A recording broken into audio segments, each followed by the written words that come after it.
Disclaimer: the information and education material contained herein is meant to promote the general understanding and dialogue of GAN's processing. Such information is not meant or intended to serve as a substitute for a healthcare professional's clinical training, experience, or judgment. For patients and individuals, such information is not to be a substitute for professional medical, therapeutic, or healthcare advice or counseling. For medical issues or concerns, including decisions about medications and other treatments, readers, viewers, listeners should always consult their physician or, in serious cases, seek immediate assistance from emergency personnel. Prescription information, procedures, and use of medical devices information should be undertaken only by properly trained and certified medical personnel. We specifically disclaim any warranties, express or implied, including implied warranties of merchantability or fitness for a particular purpose.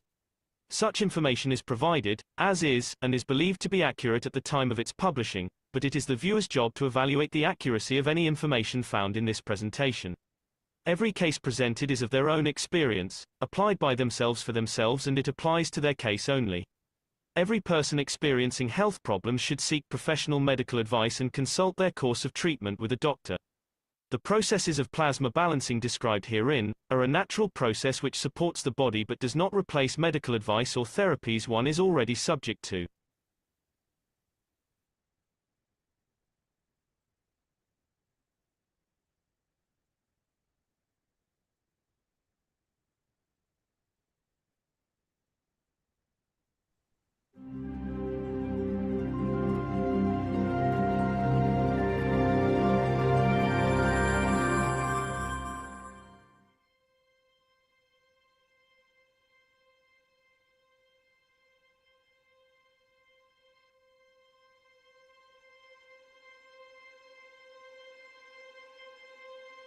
As I always said, Earth is a nursery where it creates that seed, that bulb, and it takes you buy it, and then you plant it, you water it, and then it gives you that flower. I was in Amsterdam this few days for work of the Keshe Foundation, and I love Amsterdam because it doesn't matter, whenever you pass through the airport, they have tulips. And people from all over the world going through Amsterdam buy these onions or the tulips to take it to their nation, or to their country, or to their home, doesn't matter. And Earth is that flower shop. Is that nursery where the flower shop gets its flowers and its onions. It's a seed where it plants the seed of the soul of the man, which needs that little ignition to start a cycle. As I said in the past, to get to feel the strength to come together in a space takes billions of years, and especially for them to become a plasma, where now the soul of the man, through the life of the man, 50, 60, 100 years on this planet, creates that seed. Now you just need to let it loose, and then those fields in the universe which were coming to become the seed of the something to start, already have the onions, or what we call the seed of the soul, for it to grow. If you go to Scotland, they do what we call shrimp sit, 1 day shrimp or 3 day shrimp. The people who are in the shrimp world, they go to Scotland and they buy 1 day old shrimp, and they take it to Africa and then they let it grow. Where in Africa, for them to grow that, there is no facilities. So it's the same. The universe has the earth as the seed for that to be faster to create the next generation. You have to understand the light of, the knowledge of, the essence of the creation of the Creator is so fast, and is so vast in its vastness, that it needs it to find a point of control, amalgamation, and creation. And the soul of man is that greenhouse. Sometimes when I hear the scientists talk about the greenhouse effect and the earth is getting hotter or whatever, I laugh. I said, God created this greenhouse to create the soul of the man. What the hell are these people talking about? So this is why when you build a greenhouse, when you put the flowers and the plants in it, you go and check to see how beautiful they are, how they are growing. If there is any infection, if there is any diseases, you correct it. And this greenhouse called Earth gets visited by the Creator to see what it needs to be done, how it needs to be corrected, how you get the disease of killing and everything else out of the man. And then he sends what we call the gardeners, the teachers, to polish it, to perfect it, that goes out as a perfect seed. And that's our job. So the earth is that nursery. And the Creator loves this nursery because it was created by Mitra.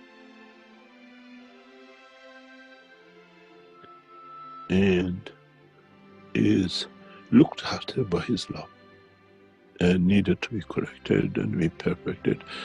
Now it reaches that point which reflects its true essence of love. When you buy a flower from a florist, you will feed two things. If he sells you a flower he bought from a market, a plant, he just gives it to you. But if it's a plant which he grew and he sells it to you, he gives you love, information, and love about that because it's part of him. So it's the same with the man.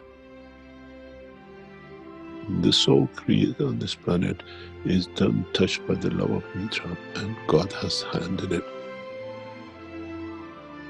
And he has to be perfect. So when it goes out in the universe, it becomes a perfect tulips.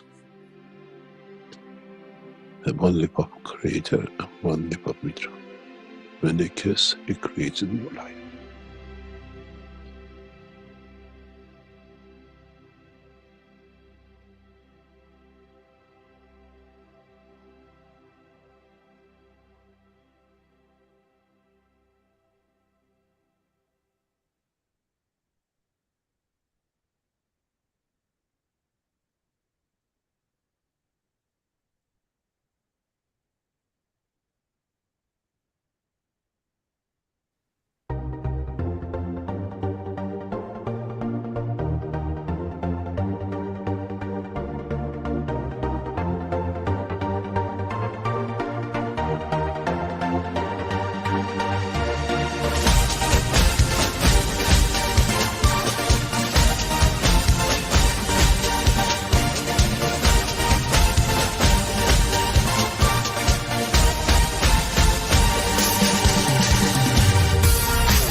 Welcome, everyone. Welcome to our 601st Knowledge Seekers Workshop here on Thursday, July 31st, 2025. This is a broadcast of the Keshe Foundation, Spaceship Institute, Education Department, and part of the public teachings in English. My name's Rick Cremant, and I will be your host once again in this endless series of workshops. And once again, we have his endlessness, Mr. Mayran Keshe, as our guide through this workshop. And I think he's ready to go to deliver today's program. Please go ahead, Mr. Keshe. Thank you very much. Good morning, good day to you as usual, wherever and whenever you listen to this series of knowledge seekers programs from Keshe Foundation Spaceship Institute. We are still in time. We haven't missed the time to bring peace. Mankind has still have that chance to jump and to learn and to educate itself. Many of you have asked, when is that time? Why don't we achieve the peace time? Why don't we achieve world peace? The truth is, it's exactly the same as the soul of the man and the soul of physicality of the man and the soul of a child has to create that time. And everything has to be arranged for it to be. And when it comes, that's the time. A lot of things need to come together. Mankind as a whole has to learn to become at peace. The world of the creation, all the animals have to be, in a way, enlightened, that the peace accepted by man and the beast at the same time. So when we ask why we don't have peace, when is the time? The soul of the planet Earth, the soul of what creates life on this planet, has to tune to the time to be done. This time is not very much as we decide. The way you can elevate your soul, the way you create different kind of breathing, and the way the time comes when we increase the fields of our separation between the soul and the soul of physicality, the time of death and everything else, comes as collection of fields which this planet, which is us, has tuned, and everything has come to time. So something has to be understood. The volcanic eruption is like the way man breathes, the anger we have, the change of pace. What comes from within us affects that time. And we look at the volcanic eruption as just something which happens, something comes out. But you have to understand how much energy, how much additional energies are released by this, that it enlightens us. We see massive eruptions in the coming time because it's another cycle. We see what we call the creation of energies, like the way the man breathes and changes it, comes to that point. Thank you very much. And this is part of the same process. We are part of that elevation, that's part of the energy, which that energy and collectively creates that time. Is it near? Is it man ready for that change? Are we in the process of bringing a lot of things together? Man's behavior, energy which a man releases, and what the planet has for it to go through that change. We create time for ourselves. Planet has its own time. And when that time matches the behavior of the man, now man is the soul of physicality, the collective soul of humanity, and the trees and the plants and the shrubs and the animals, collectively they are that soul of physicality of the soul of the earth, which is within the center of it. When these two tune in the time, in the strength, is the time when man elevates, when man rises to a next challenge, or man falls from that challenge. And the creation of this time is so important that we collectively feel it when the time comes. It's just like waiting at the gate of the airport, waiting for the lawman to come through the gate, and you know it's there, it has to appear anytime. This time for man is that time.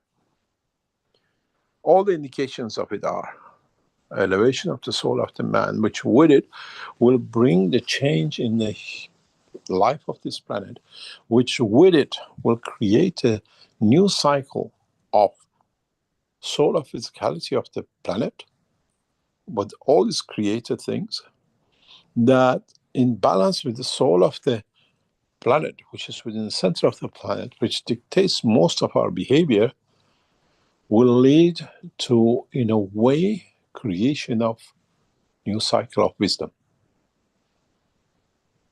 This magic promise that when the promised one comes, the promised one is us, which when the time comes, we mature to understand the cycle of the life. And when we stop all the killing and the rest of it.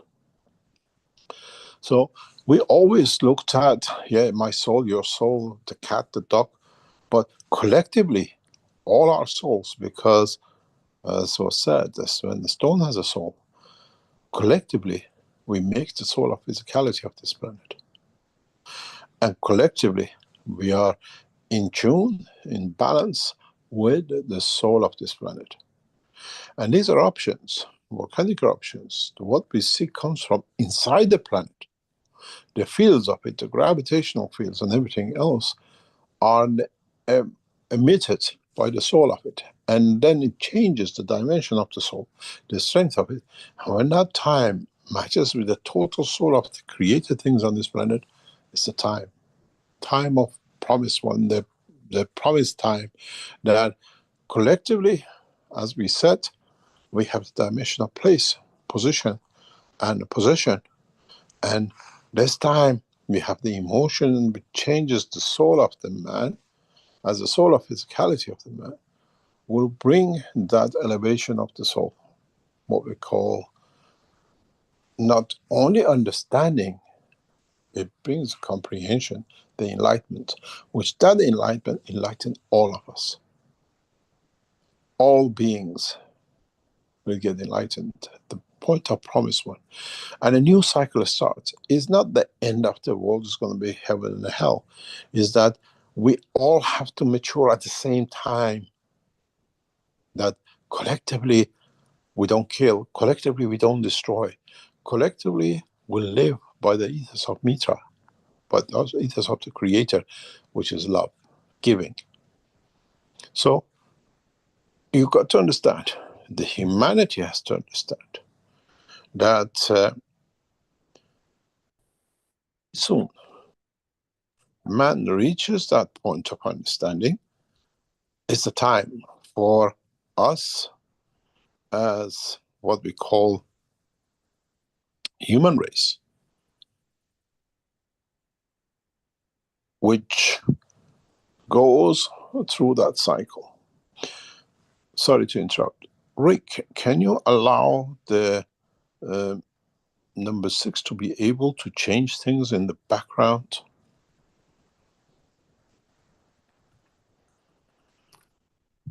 As a co-host. They should be able to do that by okay. hearing. No, it's okay, because you have a hand up. I don't know whose hand up is up. Just me. Why is my hand is up? Okay. We have another one, 001. I can promote them, the panelist. No. We need 0006 to be promoted to the panelist. They're already co-host and panelist. Okay, no problem. Thanks very much. You can't do any more on that. I can put the sharing to multiple panelists can share simultaneously, but that might mess things up. I think we have to keep it one panelist can share at a time. So they'll have to just take over the sharing. So number 6 needs to be co-host sharing. No problem. Thanks very much. Thank you. It says me, my hand is up, but I don't know why my hand is up. If you can put my I hand can up. lower that. Yes, And please. we also have a hand up with Lisbeth. I think she wants to come in as panelist. Is that okay? Or No, we don't need that. I don't think so. Thank you very much. So in that process, we have to understand that now the time has come. What we look at, what we consider as the time,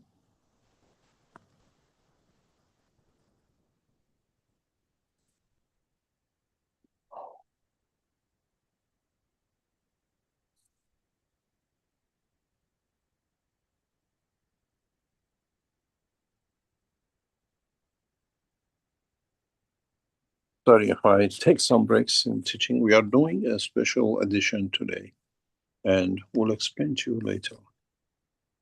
So if I go quiet for a few seconds, it's just that things need to be coordinated around the Keshe Foundation. So what we understand is that the addition to position of the soul of physicality of the man, the soul of the man, what we yearn for peace, in a way, we take a deeper breath to, or we change the position of our breathing to, or we put ourselves in a position to receive more energy at the level of the strength of the soul or the soul of physicality, the way we have learned to do, to balance, to transmute or whatever. This is done, change in the structure of the soul of physicality of this planet by birth of a new child, eruption of the volcanic eruptions, changes in the inner structure, because it's not only the soul of physicality is changing, the soul of the planet inside changes too.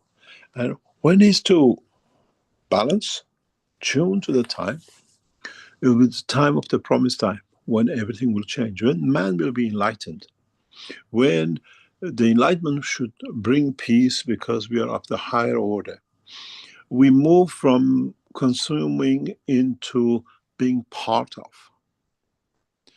and we will see the change.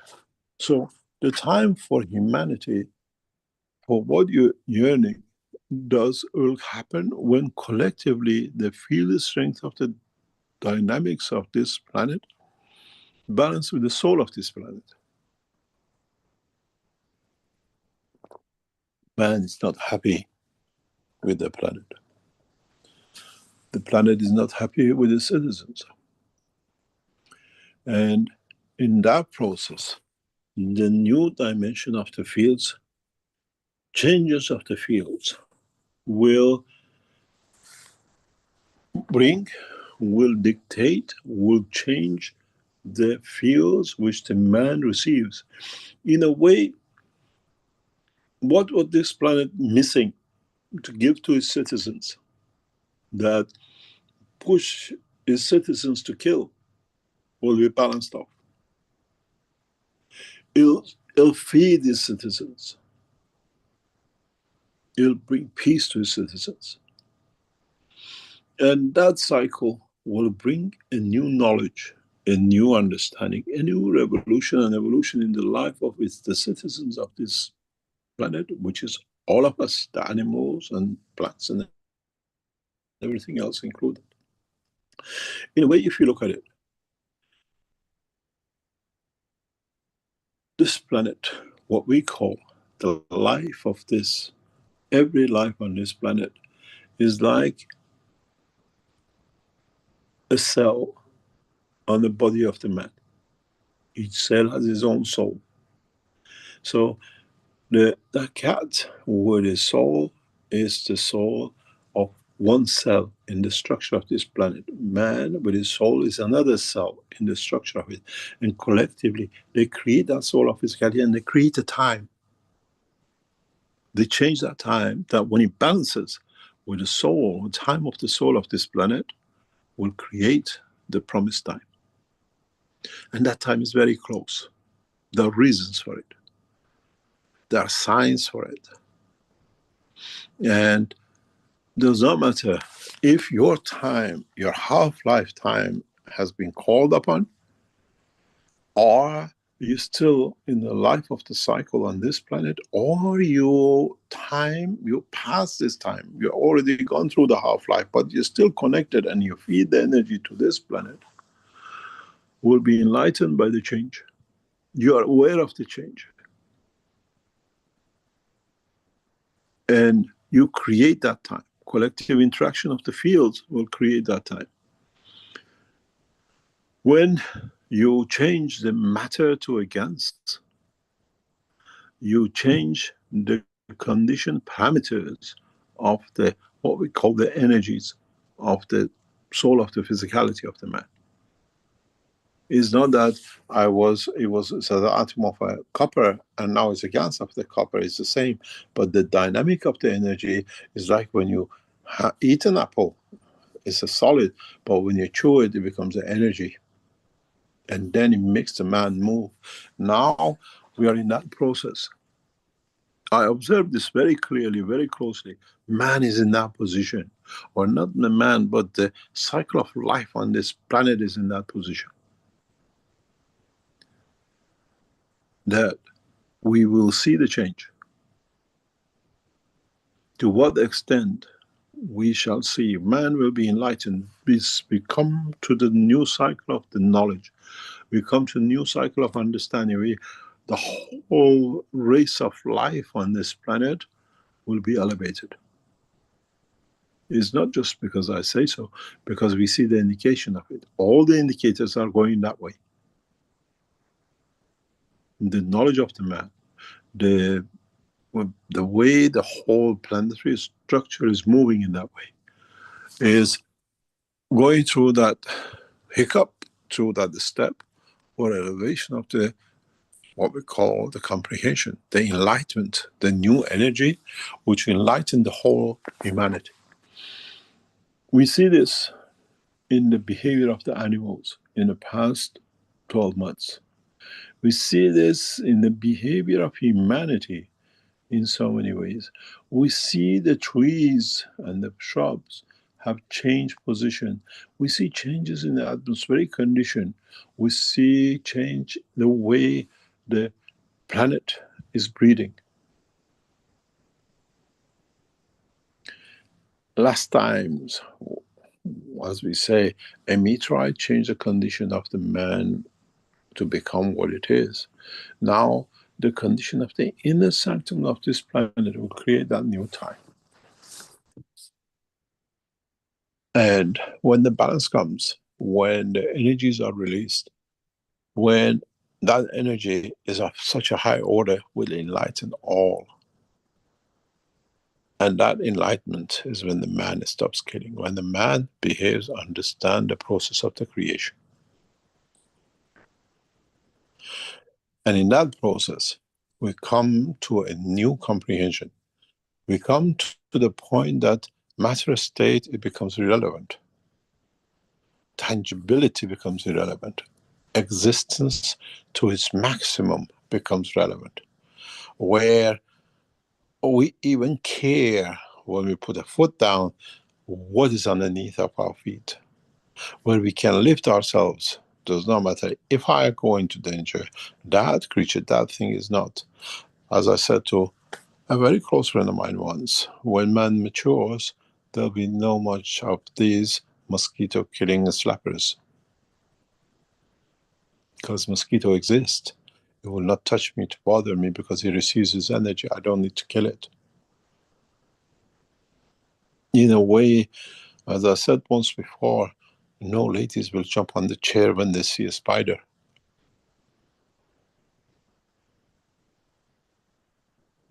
Because it's not there to harm me. I'm there to enjoy its beauty. We see this, the evolution of the science, and we see this through evolution of the things which are happening around us. Don't let little things and wars and conflicts and beautiful things distract you. All this is setting up for that final day. where the man matures, but the man, not just the man, the whole planetary system, which is alive, from the fish to man to plant to animals, will be enlightened in a way that they know how to receive energy from the planet. Planet will go back into what it was supposed to do from the beginning, to nourish its citizens, not to banish its citizens, not to abolish its citizens. That in that process, man kills, animal kills, just because the mother hasn't fed me enough, I'll find something to eat because I'm still hungry. But the hunger of the man never finished, because to the structure of the magnetic gravitational field of the planet, that gravity is taking energy from us. You want to go away from me, I hold on to you. So you have to use energy to walk. You have to energy to move. But I suck the more or less energy and the blood out of you. It's not that we'll float, it's that we become adapted to understand the new condition, that our cells does not need that attachment. That in a way the planet will let us go if we want to. Evolution of the science has to come by understanding the creation of when that time comes, when we are enlightened, and when things changes. I go back, especially very tentatively, I touch the behavior of the animals in one of the lands of this planet, moving away from where it was, moving in the opposite direction. We see this in many, many creatures. Even the fishes have changed direction. In some parts, even the trees have changed the direction of the motion. We see humanity will move in a different direction as these fields start interacting and enlightening us.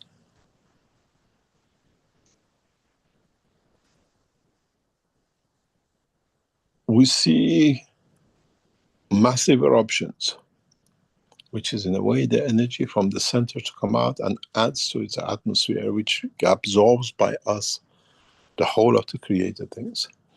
And this will point to something very, very clear. As we see it, the creation of time, understanding the process of it, brings us to the next point, where what is the emotion of this planet that connects the emotion of the man is created things to that of the structure of the planet, which with it will bring the enlightenment. Would this planet move to save us? Would this planet will release energy within that allows to create, to increase, to enlighten the knowledge of these created things? In a way, Mother releases energy that with that energy feeds its citizens, feeds its children. It looks like that way. It looks like it's about to happen. We see a lot of indications and a lot of indicators. We're not going to prophesize, but this cycle can be tomorrow, can be next month, can be next year, and can be in 10 years' time. But the process has started, and there are very clear indications for this change.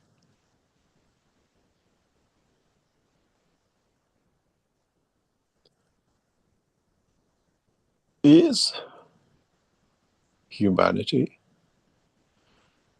in the process to witness one of the biggest changes in this planetary system?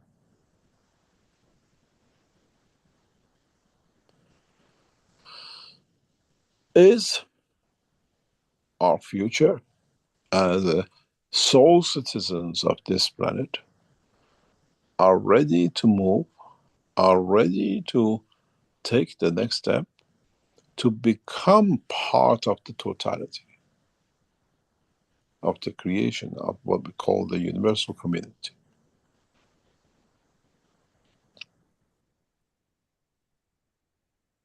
has the time been created, which the time of the soul of physicality and the soul of the planet matches up and creates that departure,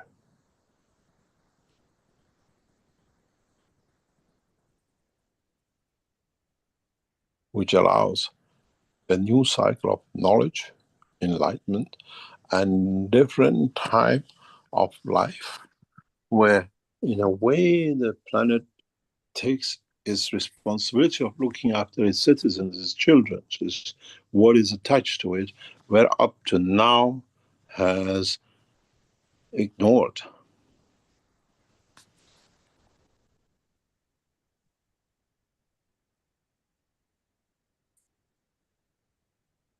Then it comes to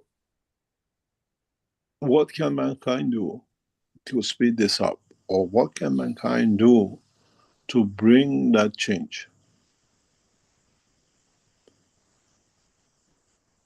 And all the teachings of all the pastime teachings of all the prophets, all the teachers, all what it brought us to another enlightenment has made us ready for that change.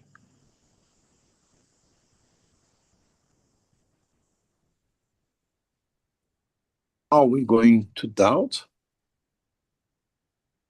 Are we going to question? Or we watch and we say everything has changed?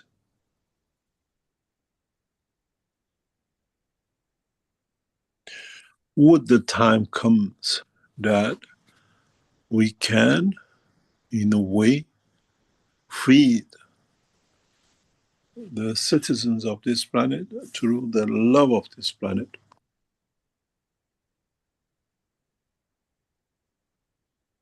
Why does a planet has to have a rage to, in a way, destroy what it created, be it the life of the man, be it the, whatever the cycle which it tramples on?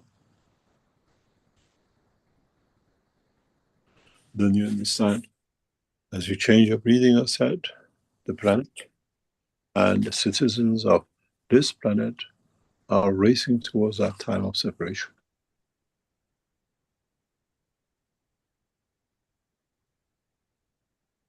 In a way, when the two balance, the separation will come. The half-life of this planet, the half cycle of life on this planet. But this time, what will be interesting is that would the citizens of this planet get enlightened, or would the citizens of this planet will get the light switched off?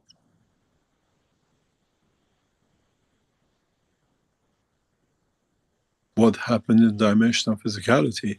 I leave behind a physical dimension, but I take the soul and go. There is a big question which one day man has to answer, one day the humanity has to answer. Can he do anything to change this, to speed it up, to bring the point of the separation much, much closer than man has ever known? Can we feed the man through a system which man does not need to kill, and allows the life to expand, that he finds his balance, and then with it one's balance with his peace of creation, of the time of physicality and the time of the soul of this planet? Would the time come when man shall not kill to eat? Animals won't kill to eat. And man finds that balance. Or the soul of the physicality of the planet finds its balance, and with it we all change.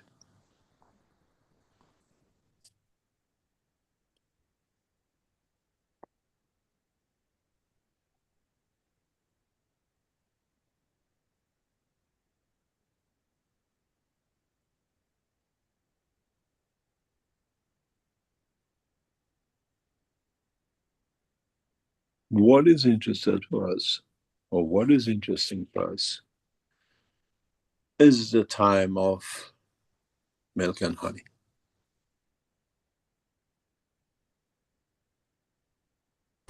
is it for us to receive the energies that allows us to be happy with what we are, who we are, without destroying another life?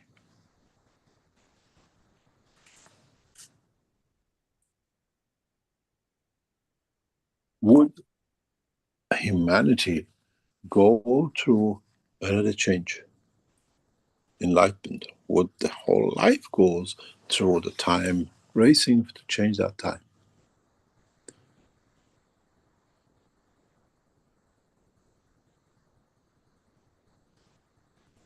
I hope soon you as knowledge seekers understand the purpose of the teaching of today. We don't prophesize, but we see the sign.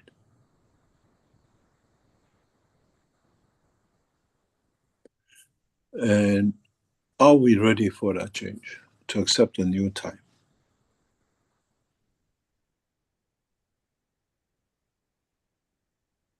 Can we contemplate in what is going to be? In the next few days, we make an announcement and we start setting the structure for a new world order in a totally different way, in a way that changes and takes away the burden of to be alive and to suffer, to be alive, to take pleasure, to be alive.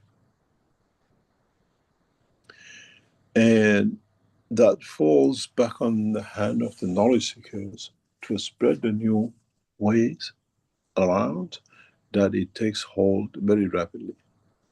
Where, as I said in the meeting today, where it doesn't matter if you're a child born in back villages of a nation and a child born in the palaces of the kingdom, will have the same security. We have to bring the change not from when it comes later on. We have to make the life beautiful from the time when the child is born, where the mother does not have to be worried if my child will have milk, would my child will have clothing, will my child have anything to live. We have started a life in poverty, where we have to start a life in richness, that with it brings a different attitude and lifestyle to humanity. In a very short time, we'll lay out the course for this. It's not months away, it's days and hours away. Where every child is not born with a sack of gold on his back. Every child is a responsibility of the whole humanity to bring to prosperity. And with it, with having a peaceful child, we change the time, and the man will this time takes hold of time to bring peace to the rest. I'm not a dreamer because I have set it up to start working. And you as knowledge seekers have been there. We're going to change the time, but changing the time from the time of the start. No child should be born into poverty, and no man should die from poverty. And this is what we have started, we set up, and hopefully by next week, I'll explain to you exactly how it's going to work. We bring a peaceful soul to the man, that in elevation of it will bring that time of balance to balance with the soul of the planet's time, that it'll bring that change. It's not anymore throwing gases in the rivers and oceans, is changing the emotion. That with it, it brings enlightenment, and with it, it brings that peace the man needs. We took everything from each other to live, and by stealing more, we became more arrogant. And when they wanted what we stole from them, it's their fault. I take because what I am. And we made kingships to do that. We made nations to become nation of thieves, and because we've stolen so much is our habit. That is your fault. You've done something wrong. You don't let us rule you. We don't let us to destroy you because we want to be. And through a new structure, we'll bring that change. And some of you are already part of that change without you knowing. You wanted to, you became part of. So we change the emotion this time, which with it brings the balance between the time of physicality and time of the soul of the man, the time of the what we call this soul of physicality of this planet and the soul of this planet, all synchronized to one. Then is the time of the promise. That every child from the point of birth is a wealth of the humanity, not the burden on humanity, not burden on the parents and the life and the society. It needs a lot of planning, it needs a lot of working, but somebody has to put the first brick in to start the building. And we put as collectively that brick in, we start that creation of time. And then we see how the time will change for the man. To what extent man will change. To what we see. And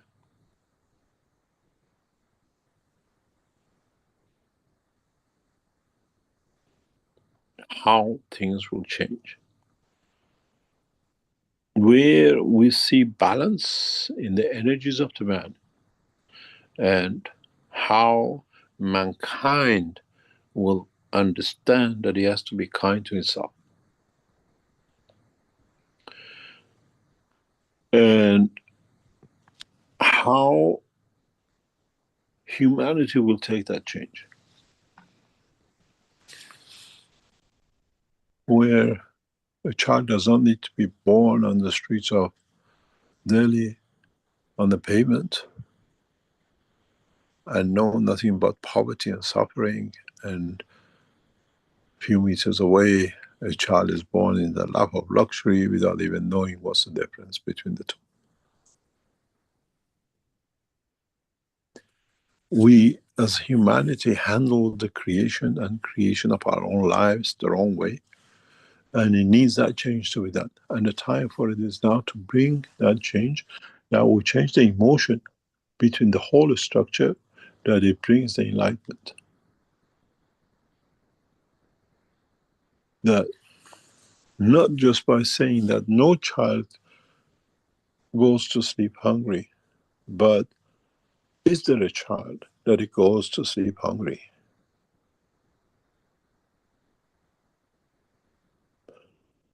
If you look at the structure of the United States today, especially in past 2 or 3 months, when we look deep into how many children today are going to sleep hungry, more than Africans for sure. Parents lost their jobs. There's no more job to go to. Everything has to be restructured. Those who are taking tens of thousands and hundreds of thousands every month and year, the company is not there to provide. There's no job.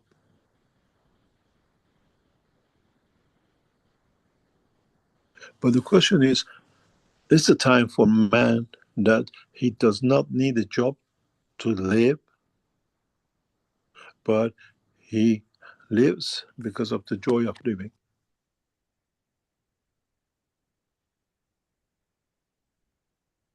Does a dog, a fish, child dies of hunger because the father hasn't gone to work? Why should a child of a man be?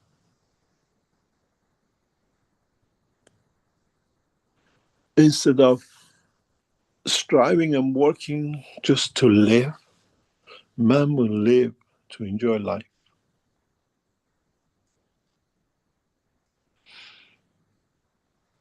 what we structure is we're changing the emotion of the man to create a new dimension of time for the soul of the physicality of this planet, that it needs, that with it, with interaction with the soul of the planet, will bring a new time. The evolution in the science of the man, and evolution in the cycle of the life of the man. You are not born to be poor.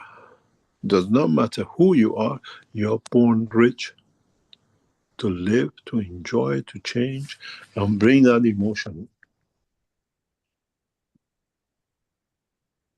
And every one of us is a reason, every one of us is the cause, every one of us is part of that change.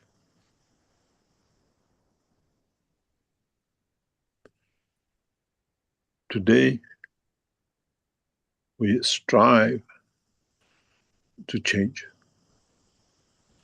for peace. In the coming time, we have peace. We strive to find a way for elevation of the soul of the man and the planet, irrespective of color, race, religion, animal, shape, size, or whatever. And then there'll come that the man will bring that change, bring that cycle, to bring the position that the position is irrelevant, but the emotion will create a time where we promised, we sat, we waited for that position and place.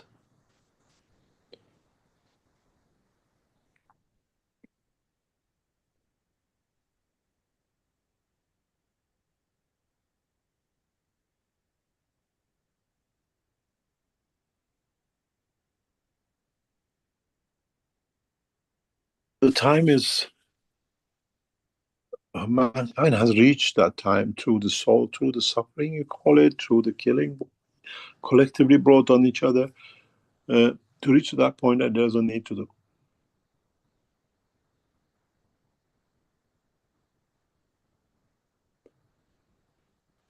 There is no need for wars, as nobody can steal nothing from no one. There is no need for kingship, as everyone is equal from the time of birth. And would it bring the change? Would it bring what we are looking for by changing the emotion? Yes.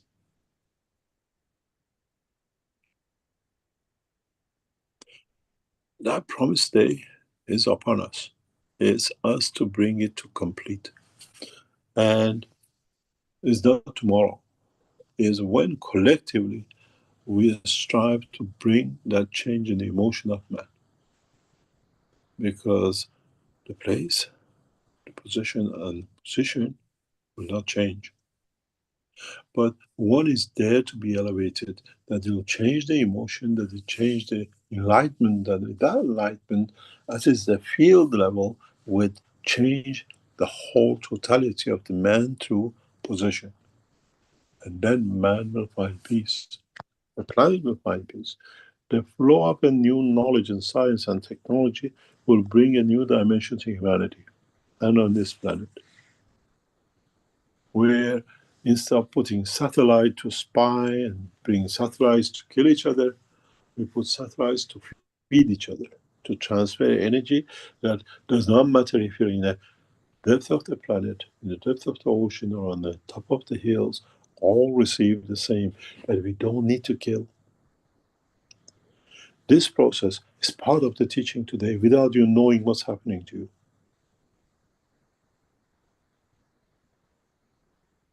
We have set up in that position, and we set up to bring that change in that position because we can change you. We can change and bring that milk and honey on the table through the structure of the man, advancement in technology and science. In a way, we've been good at it. We published our patents, and when we put the patent in, was not to hide it and secure it. It was there when it comes for the publication. Everybody has access to it, and we made it open to everybody else. We use the system to spread the knowledge in one go. Now we use the system of the science of the man to feed the man through the same process. You put music across the satellites. Now we teach you, we put food across satellites. As energy will go to hold every living thing on this planet. This is the reason why we put that picture on the screen you see now.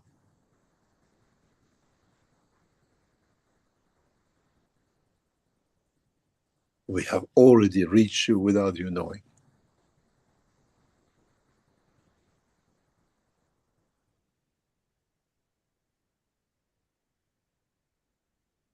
If you see the picture on the screen and you think it's just honey, all of you on this past half an hour have been fed honey. As the fields. Did any of you taste honey? Did any of you crave for honey? Or it was just another picture? Some of you don't have the picture, you're just listening on whatever without the picture. Did any of you feel that? Did this picture, from the time it came out, triggered a new cycle of time on you?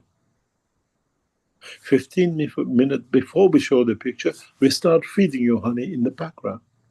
We transmuted the energy across this planet because you are listening from every corner of this planet to this teaching. Now you can see how easily we can feed the humanity.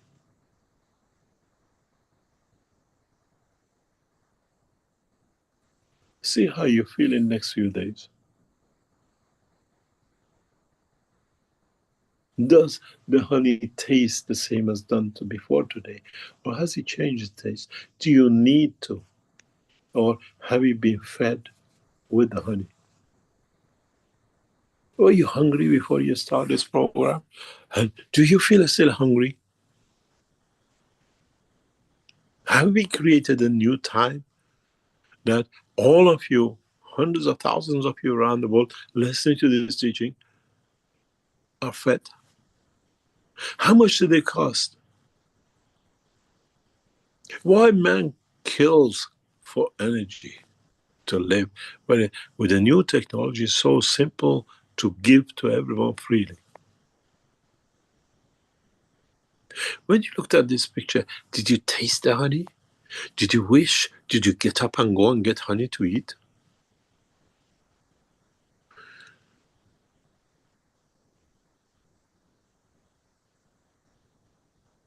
You do not know what we are doing with you today.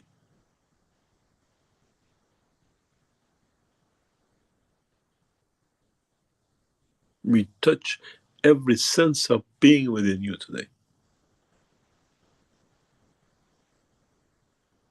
He came to the wrong teaching, or he came to the right teaching, because the change starts. This is the beginning of the feeding the world through what we call channels of communication. And you are the guinea pigs for the first trials.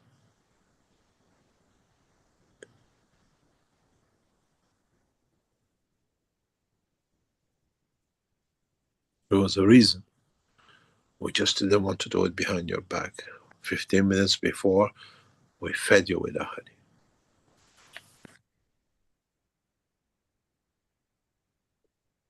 Would we, in the next sessions, feed all of you with different things?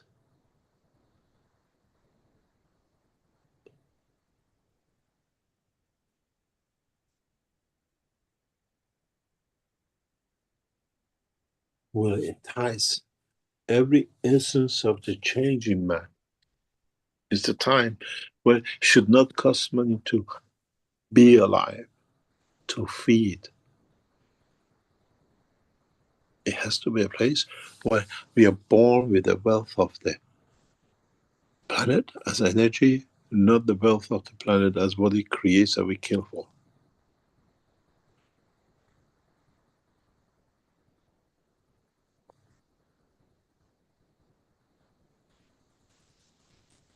This is what the teachings from now on will be. We change the time where we bring that child, we bring the change through the system that many of you been with us in past months. You brought us the knowledge, you brought us the technology, and now we use combination of our technology and what is available at this moment of time, and satellite communication, internet communication, whatever it is, we're transferring the energy. Now, if you feel the energy, now you understand how we felt Palestine.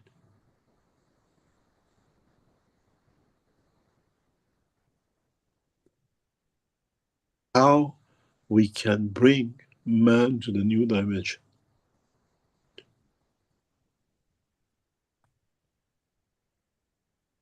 We bring a new technology, but you don't want all the time, honey. You carry a mobile phone, app says Apple. I received Apple because within the sanctums of the Keshe Foundation structure, we have placed the energy of the apple for anyone on this planet who wants it. There's no need to cut an apple, to kill an apple. You want lamb, you want to taste beef, is there, it's set up for you. You don't need to kill an animal to get it.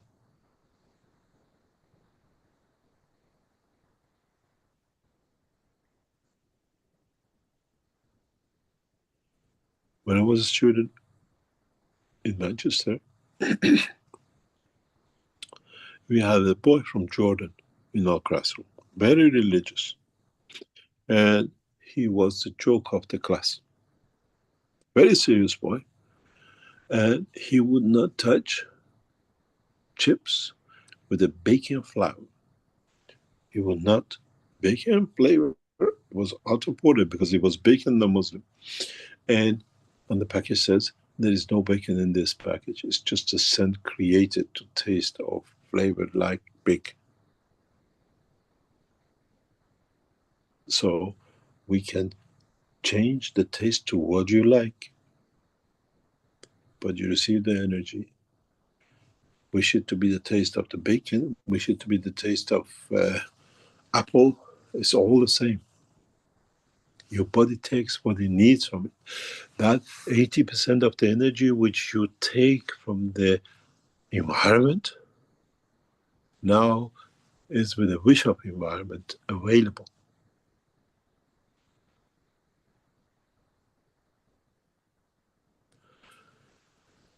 We play with you so fine today that you don't even know what is hitting you today and how it will change you in that dimension, in that direction, and in understanding the totality of the work.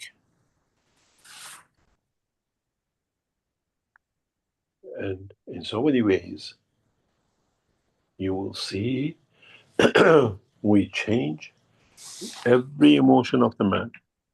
We test every sense of the man.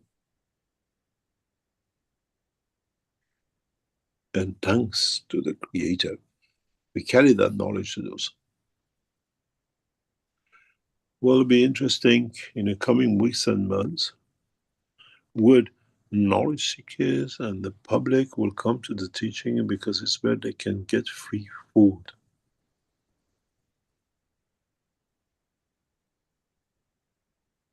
Where they come to be enlightened, to bring balance with the emotion of the soul of the man and the soul of the physicality of the man.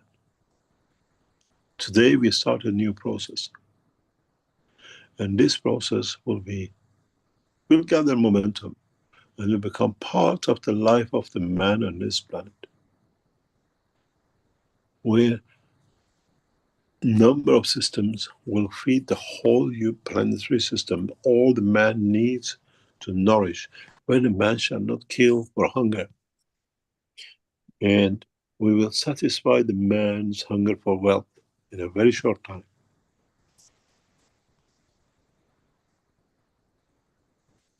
And we see what we call the interaction of the fields of the creation and the interaction of the emotion of the greed of the man.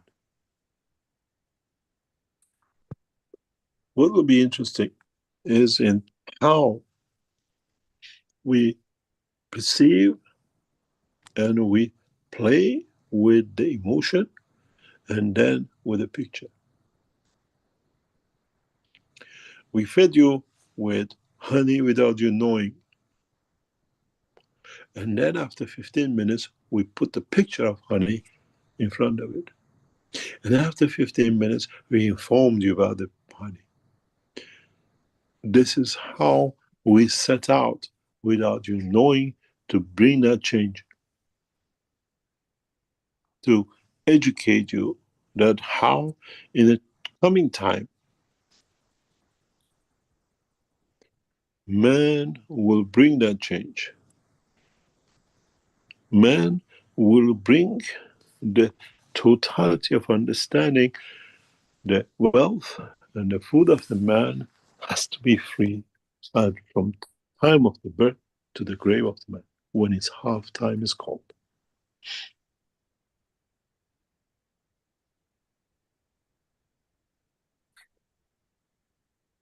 Don't forget what is honey to me.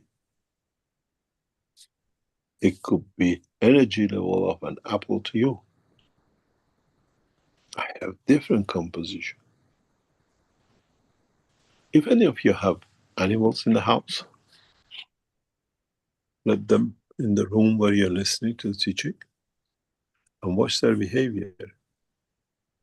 They might not like honey because this animal doesn't eat honey, but does he receive the energy that it changes his behavior? Would it ask for more food? You can observe your own behavior, watch your animals. And then we see how we put up the structures to change, to bring that change, and to create a condition of no man, no child should born hungry and die hungry. No man, no child should be born poor and die poor because it has to be enough for it to survive in the comfort of life. If you work much harder for it to have the additional, that's your privilege. But you cannot die of hunger. You cannot die of poverty. I bring that justice, and it's set up to be on.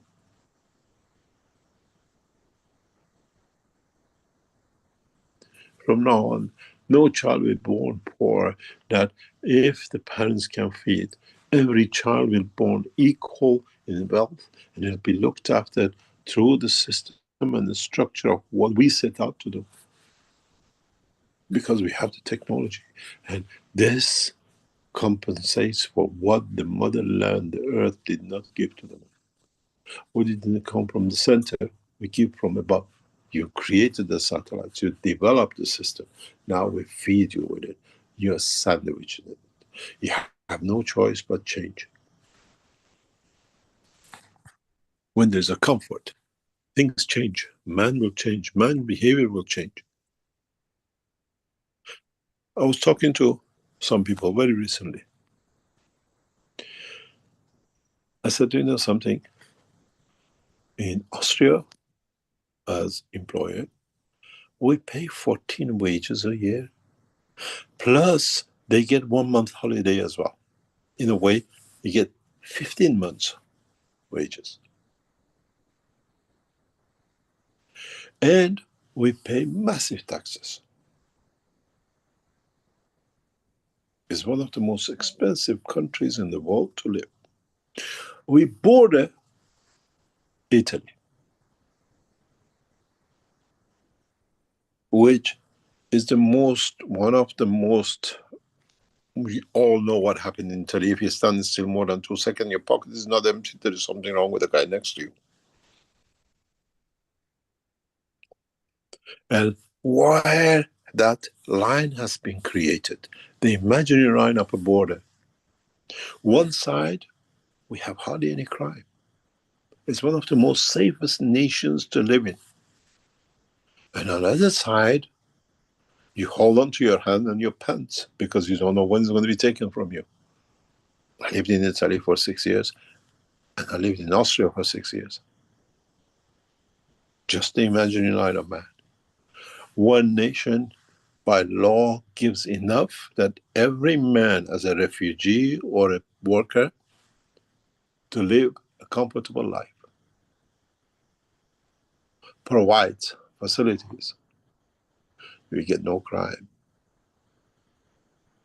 The other side robs and takes everything from it, and the nation takes from each other. What do we get? Poverty and everything else which goes with the European nation. Walk to Vatican and see how many people asleep in boxes around in Rome. You don't see anyone in poverty because the nation provides for its citizens. It does not matter, born or refugee or citizens from another country. And the rest of the nation pays for it.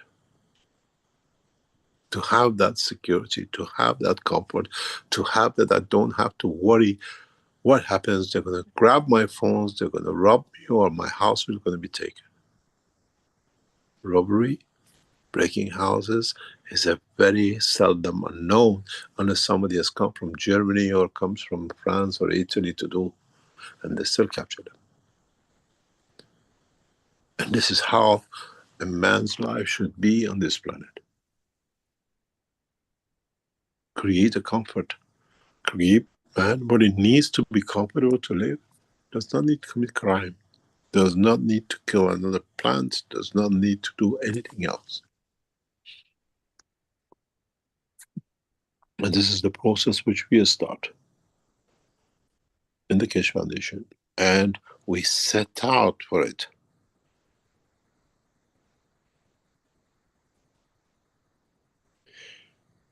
And how we, and through the technological development, not by charity. One of the best things happened to mankind is a satellite and cryptocurrency. And one day I explain to you why. No attachment to physicality of this planet. No nation will rob another nation because of its gold. No nation plans to rob another nation and destroy everything to get to its gold because every man has enough gold.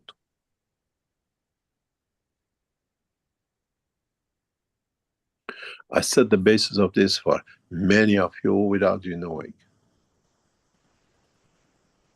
Those of you who bought the coins, the €1,000,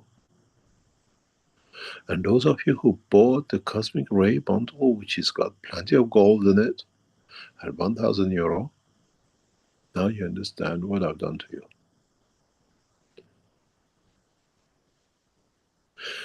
Cash coin will be the only currency which is backed by gold, because everyone asks for gold, we deliver gold. Gold by energy, gold by physicality.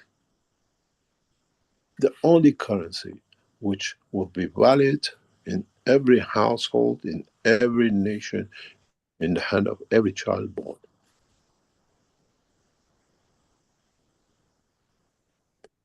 Now you understand how I walked you through it.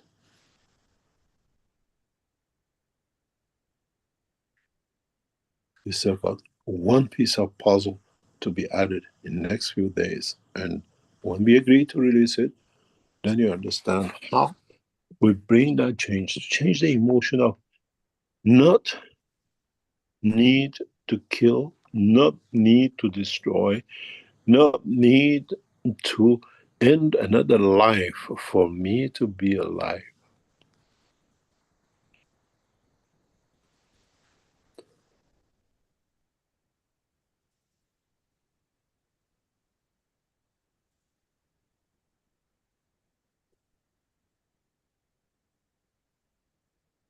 what comes up, what sits with the teaching of today is we are changing the time. As a Keshe Foundation, we set out to change the time. The time for honey, the time for peace, the time for change that no one on this planet should be poor.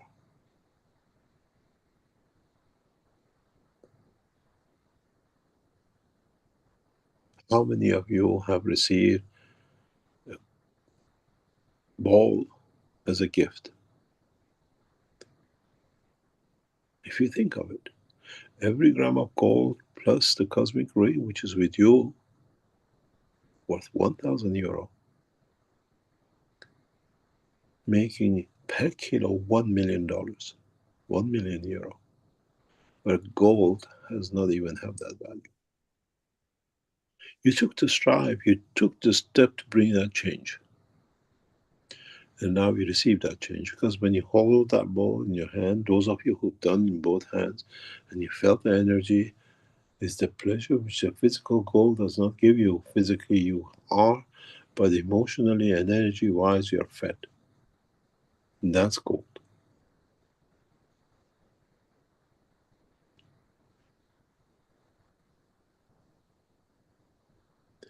And this is the process we have started.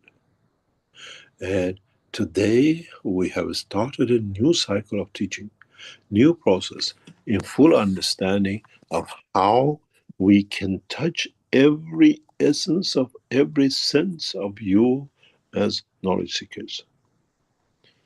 In past few minutes, you've seen the honey and the lavender. We did not put a picture of the lavender is there. It was added 15 minutes before we put the picture on. Through the energy of the fields, we have already fed you. Did any of you smell anything? Any change of smell? Any change of emotion change which that smell brings? Did you feel it before you see the picture?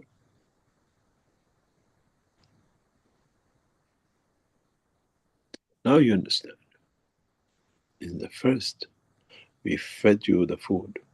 In the second, we fed you the smell, which is one of the causes of man killing. I smell food, I'm hungry. You already been fed with the honey. Now we played with the dimension of the energy. We played with the dimension of food and the smell. And what does it need for man to change?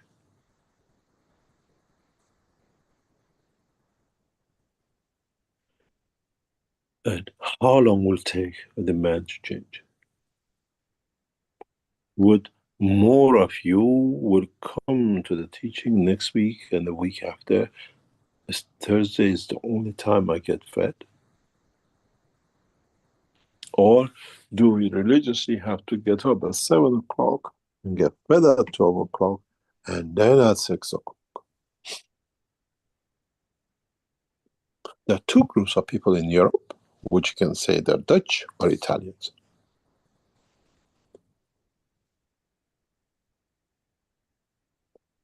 You leave an Italian after 12:05 to work, he's totally nerve-wracked.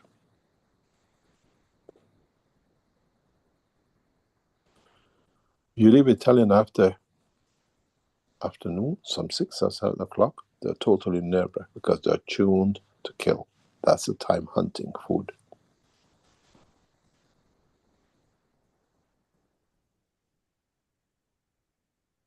Dutch have the same behavior.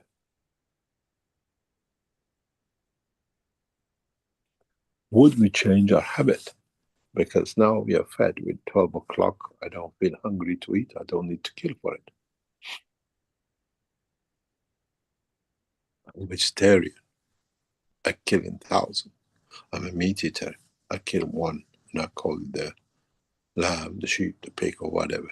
But I've shared the killing because it's too big, and there's 100 people have shared the body with me. Less guilt. And a vegetarian is happy. I didn't share with any. I killed all the thousands myself in a bowl of rice, or in a bowl of wheat, or in a bowl of lentils. I'm a very peaceful man. I kill in thousands.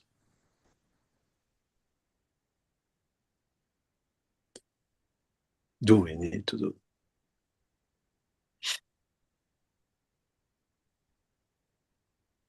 The reason I put the honey and the lavender is, one, to feed the man in the essence of joy.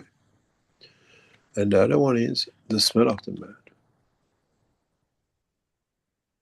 Would in a space you see energy and say, oh, you smell good, can I eat you? I suppose in the old movie the girls have said many times, the little white, blonde, blue-eyed girl sitting on a tree says to the little black girl with the brown eyes, can I lick you? Do you taste like chocolate?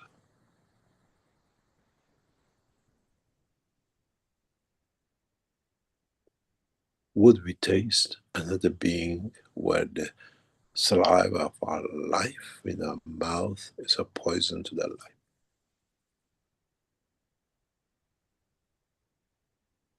Would the scent of a creation, when they're created, will trigger in us to kill, to see how it tastes? This time we pick an apple from a tree, that time we pick a life from the tree of the universe.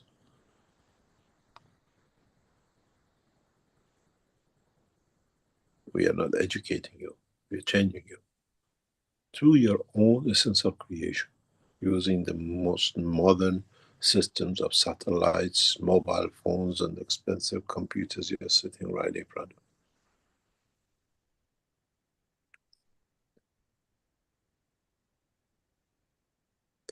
This is where the change comes, and this is where I always say the time has come to bring the promise of milk and honey. And to what extent humanity will go to change now that we have introduced a new technology, converting energy of the food into energy of the man. And as the energy in the dimension of motion from us to you delivers energy which creates life, gives life, and saves life.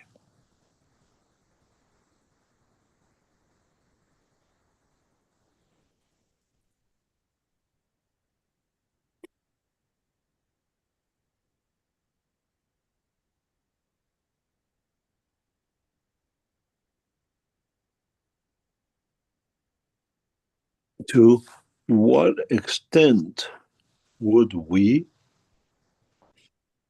go to understand the change?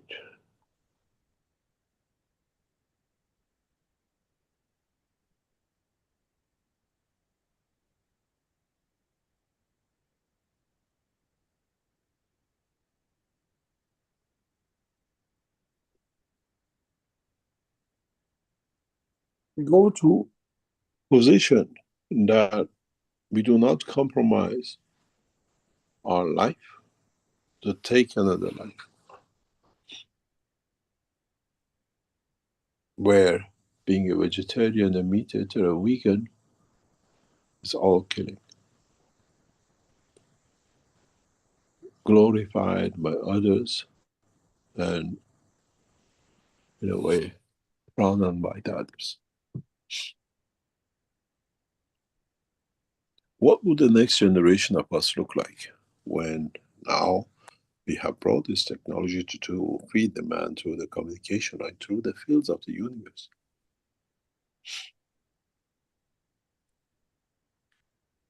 Would we lose our weightlessness? All this extra eating which made us fat?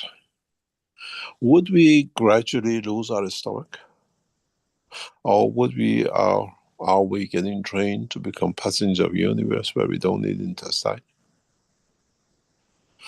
Would we get the advertisers coming up, my orange juice has so many energies, and would the restaurants go bankrupt that nobody walks in to eat? Would there be a restaurant business anymore? Or 80% of the shops in China will be closed for sure because they're all food shops. There will be no more pizzerias in around Europe.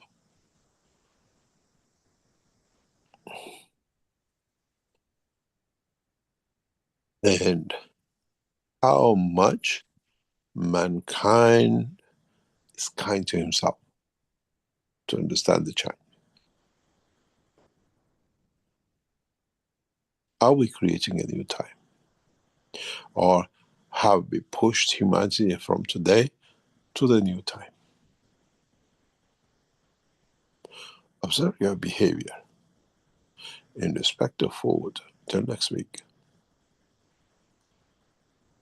Observe the behavior of those who are around you.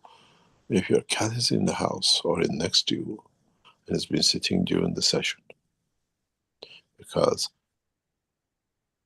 waves, no souls and no physicality of the man. Has the fish changed in the fish tank while you're listening in the room?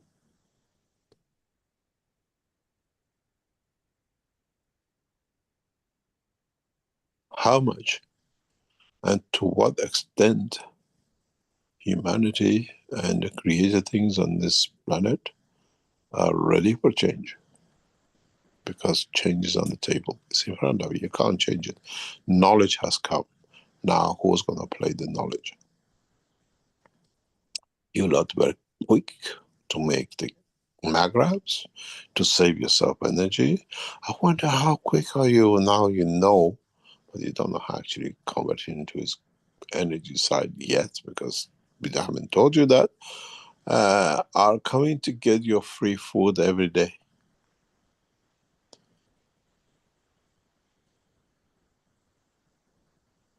And how much this food will last you?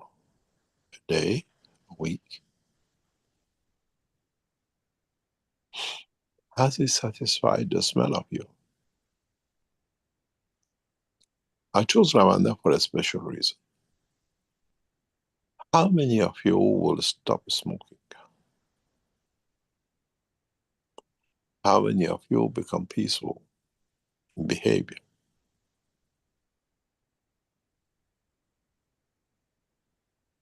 How many of you who has had an infection will have no infection? And this process will carry on.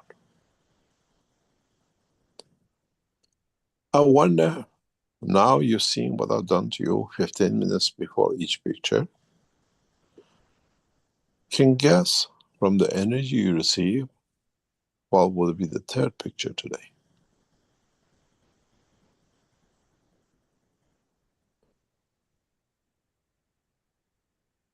And what are you tasting in your mouth? What are you feeling, emotion of receiving? Because we are feeding you with something. Or are you just taking the energy without connecting it to any entity? Because as you hear my voice, that entity is fed through the same system, through channel 6 of the platform, live on this screen.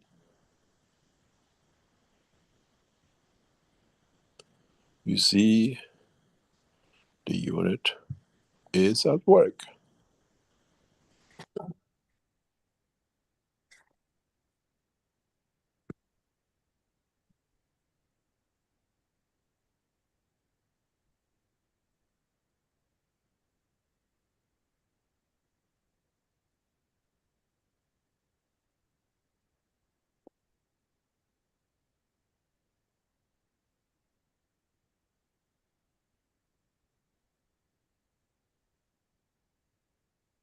Is, are you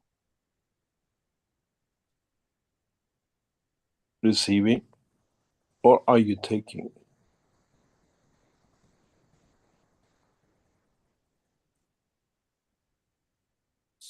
And how far are you there to catch?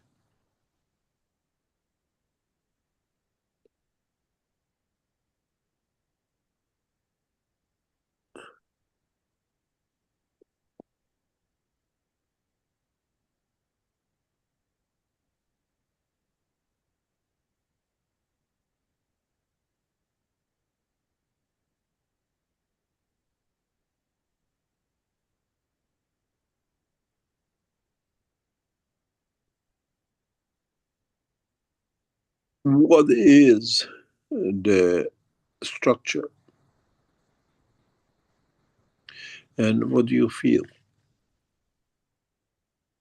Write down what energy you feel. Do you feel any energy? Are you receiving anything more than a lavender, what you call honey? Are you, somebody says, I tease, I smell orange.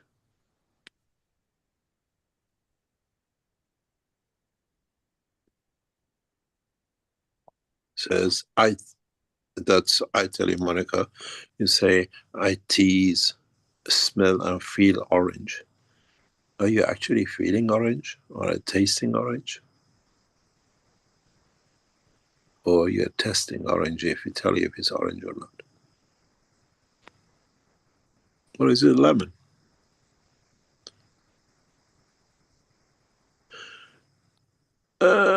You gotta wait 7 minutes to see.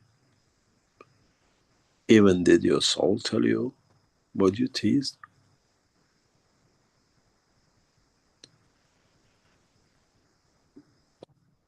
Write down what you taste, what you smell.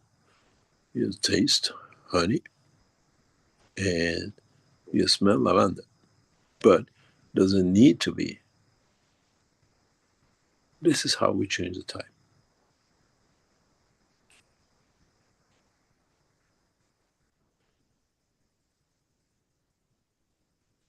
And this is the process. How the future humanity will change.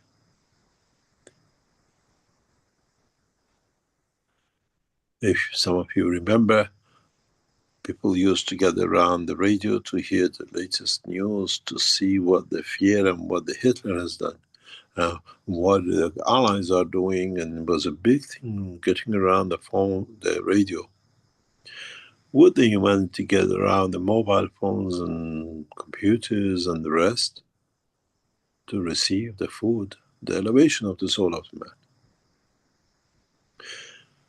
But there is a very big problem with this system, and that is, we still pass these things through electronics, too many interference and the rest. Will it be better that if there was no intervention and it was a direct connection, that you receive the pure energy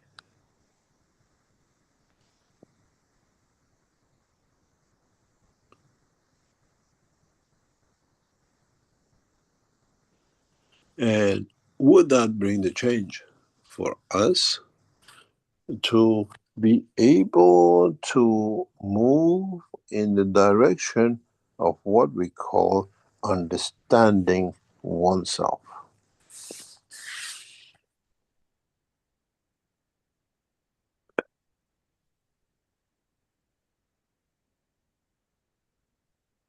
By feeding ourselves through the field of the universe,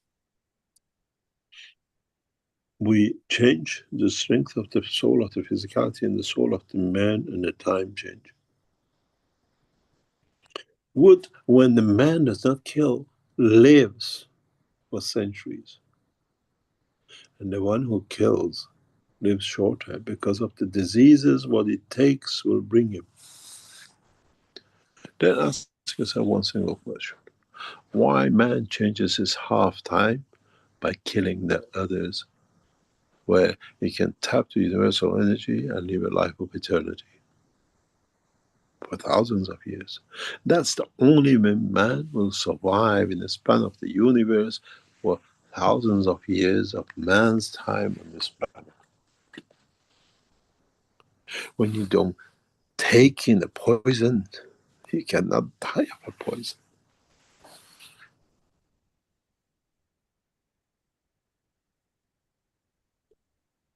This is a secret which is being kept away from man. But man had no solution. Man had no technology, had no way to substitute the killing. But do we actually even need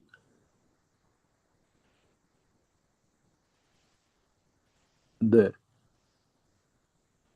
lavender or the orange or the honey or whatever, where we can tap into universal energy and live for thousands of years? In a way, we time our own death by ending another lifetime by choice of eating it.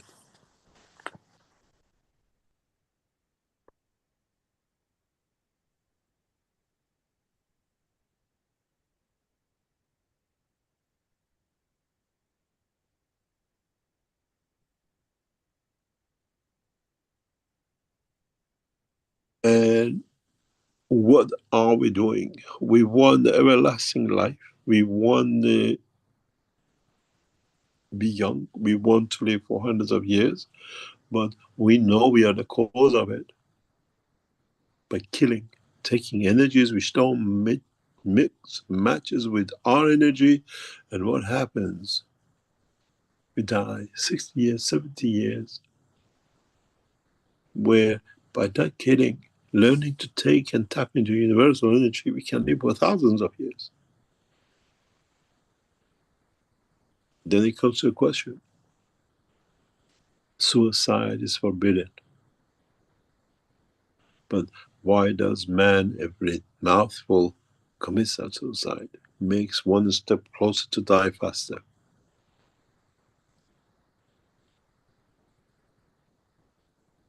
Where the wish, the emotion of the energy to keep the physicality going is enough to feed the man, without actually the man physically killing for it. When you see in space the bodies that look like whatever has no stomach and no mouth, and communicates through the emotion of the physicality of the soul or the body, and you ask them how long they live, first of all, they have no human time race, and to their time they've been there for millions of years.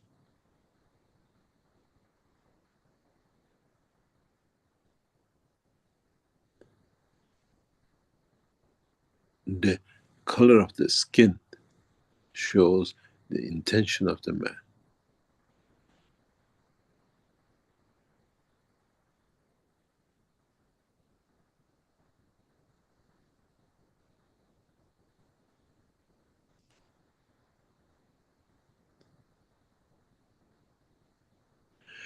What is the future of mankind? Why do we kill ourselves? By the food we eat. We shorten our lives and then we want to last longer. Where with the new understanding, we create a new dimension.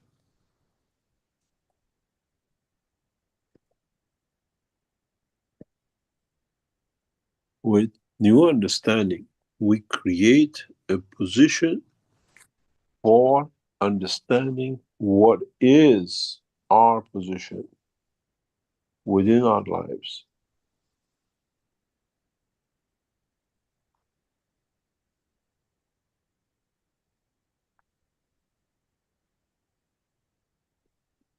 And what is our next step?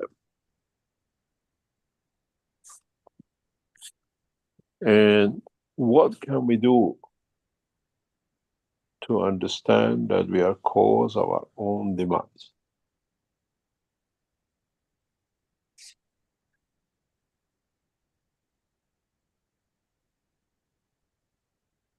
And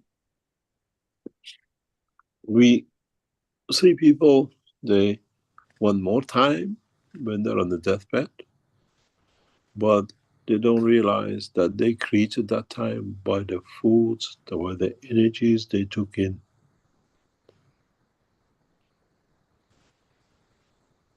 By killing the other lives, the apple, the beautiful delicious steak, the marvelous mushrooms with the cream, and the rest. What's interesting is if man realizes that he is actually causing his own demise by the food he takes, and learns that he can take energy to the dimension of the emotion of the soul with the mantra.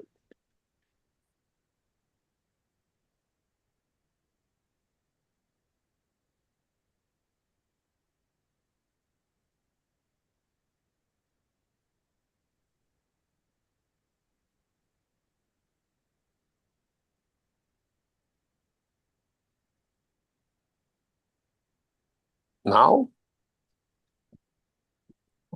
you got your answer. It was orange juice.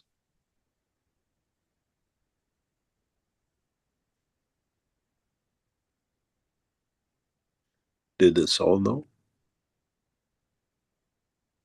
Was the taste nice?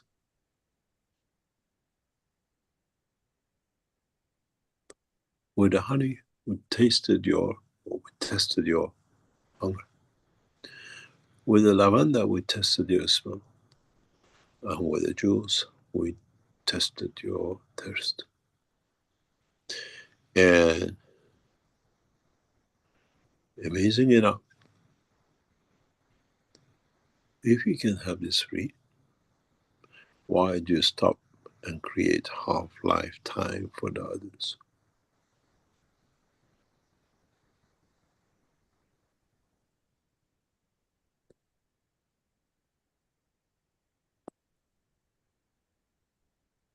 Will mankind will be kind to itself, that it can create a condition for life.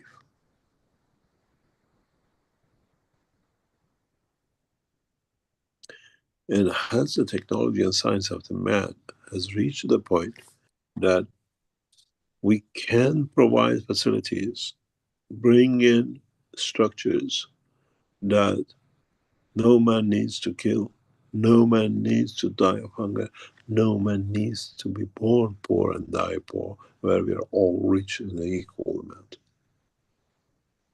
Universal currency, cash flow currency, where you are born rich, not by name, by physically in the hand, that no mother can worry about where my child would come from, because it's already set to live a perfect life.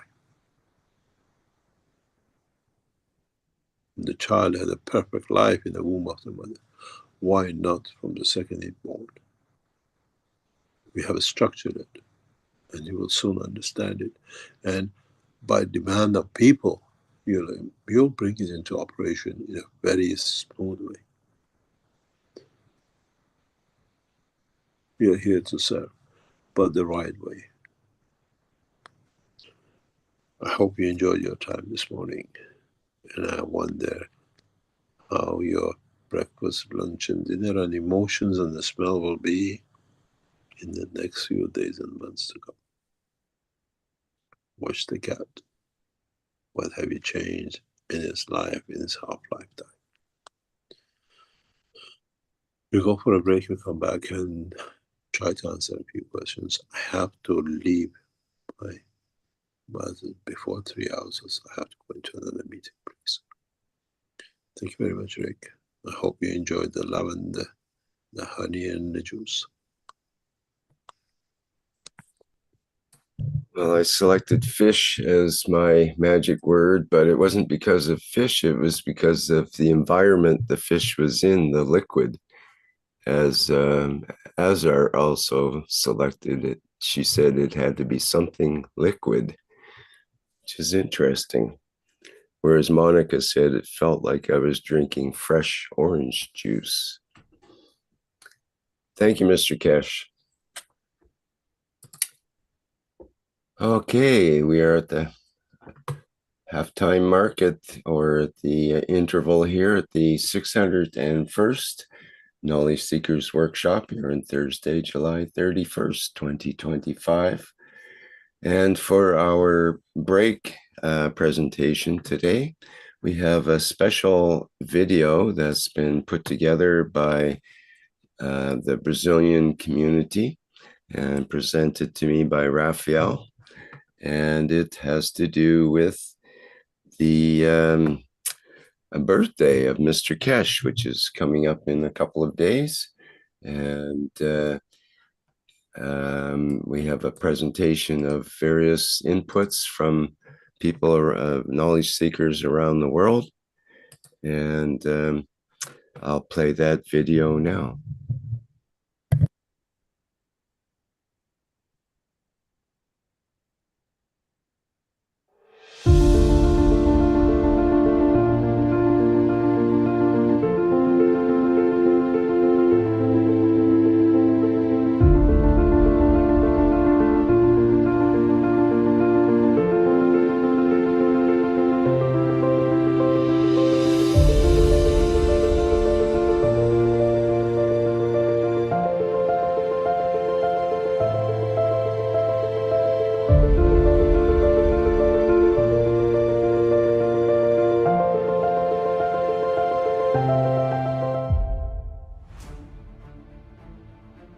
É uma alegria imensa poder desejar feliz aniversário para quem amamos.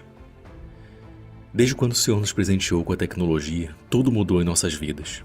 E a comunidade brasileira vem se tornando cada vez mais forte, mais unida, e muitos buscadores de conhecimento vêm se juntando a nós com o desejo de servir e disseminar a ciência do plasma. Obrigado por nos permitir receber tão valioso conhecimento, que vem nos proporcionando o caminho e a verdade para a iluminação de nossas almas. Nós chamamos. Feliz aniversário. Greetings from Alexander in Canada. Another year and you still remain first in leading the race for our planet to finally achieve universal peace and prosperity. Every world leader, surprisingly, is therefore not first. The essence of leadership is in leading towards the betterment of humanity. So happy birthday, Mr. Keshe. Please keep leading the way today and for many birthdays to come. 开始先生，今天是属于您的特别日子，您为我们探索世界打开了新的窗口，用智慧点亮未来的科技发展。我仅代表凯始科技中国社区，祝您生日快乐，安康顺遂。Gracias por el amor, el conocimiento y todas las emociones que nos da. Hoy y cada momento, sus deseos son los nuestros y la paz es alcanzada. Nosotros te amamos. Disfruta la belleza de tu vida.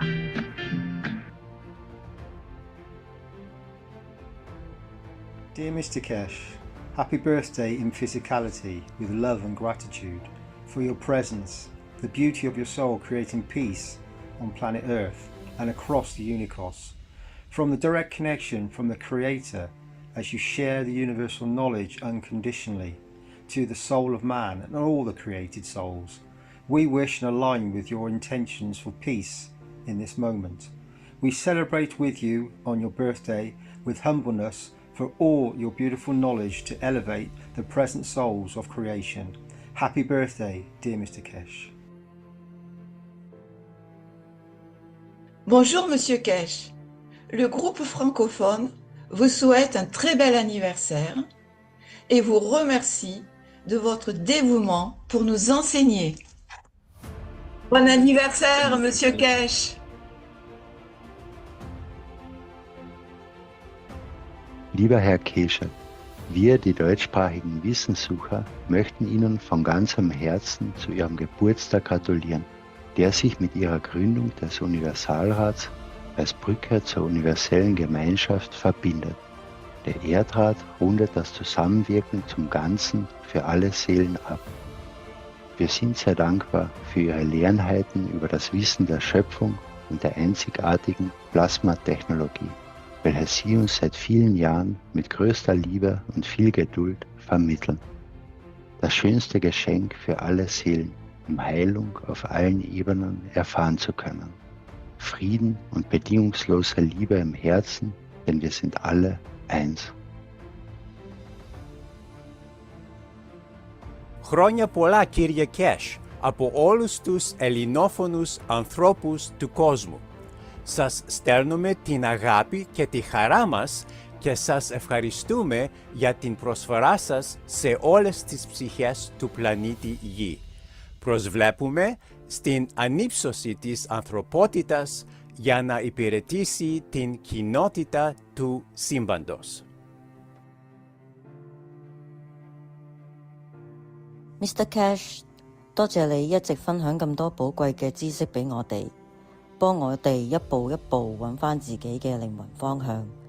你嘅教學改變咗我睇世界嘅方式，亦改變緊我嘅人生。我衷心祝你生日快樂，願世界和平。多謝你。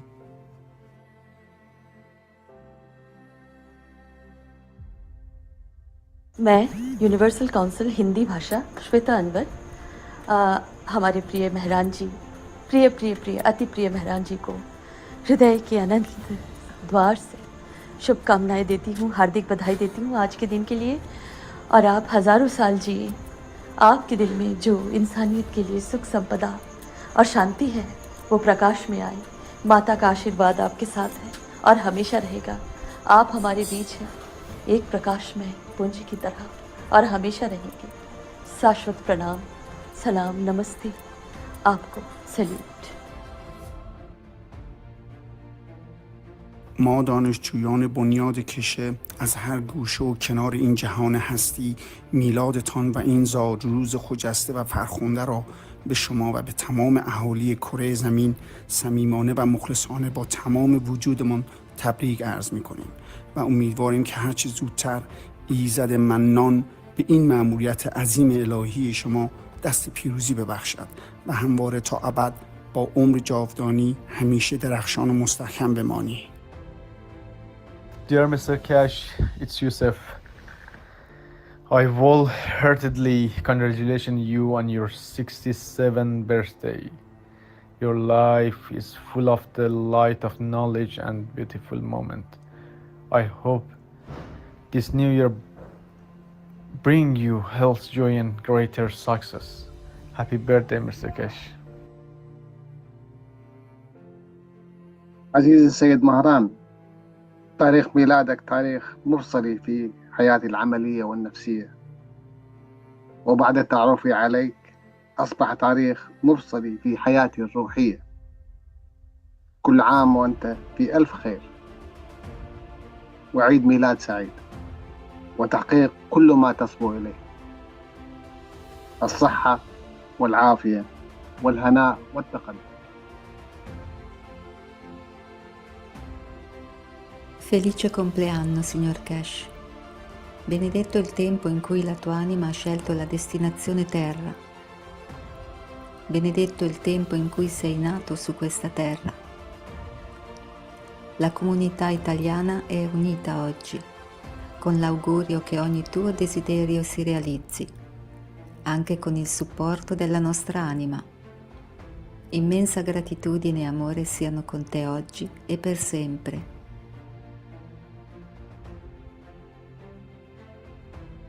Ũguo mũthenya wa gũciarwo Mr. Keshe.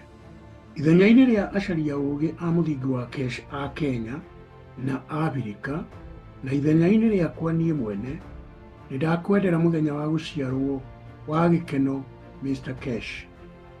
Ningĩ nĩndakwendera ũhotani rũgendo-inĩ rwaku rwa mwanya rwa kũrehe thayũ thĩinĩ wa thĩ yothe na njĩra ya ũtana waku wa mwanya wa urutani wa uthimuri na uturi wa gĩkama. Mawendi maku mothe marohinga. Kũngũ mũthenya wa gũciarwo Mr. Keshe. Thai. Hallo meneer Keshe. De Nederlandse gemeenschap van kenniszoekers wenst u van ganse harte fijne verjaardag. En dat uw levenswerk mag bloeien als de mooiste bloem.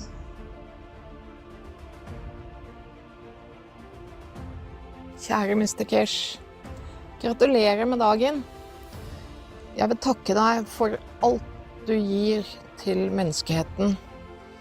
Jeg vil takke deg for at du lærer oss knowledge seekers og alle andre om universet, om skapelsen, om skaperen og om det å være menneske. Takk for at du viser oss at vi har en sjel, og at vi skal bruke den sjelen til å reise i universet, og i fremtiden bli lærerne i skapelsen. Takk. Wszystkiego najlepszego w dniu urodzin, Panie Keshe, i dziękujemy za wszystko, co Pan robi. Kochamy Cię. La mulți ani cu sănătate și bucurii, domnule Keshe. Vă mulțumim pentru cunoașterea pe care ne împărtășiți, care pune în armonie suflete și întreaga planetă. Să fiți ocrotit și inspirat mereu în misiunea dumneavoastră. Cu drag, din România.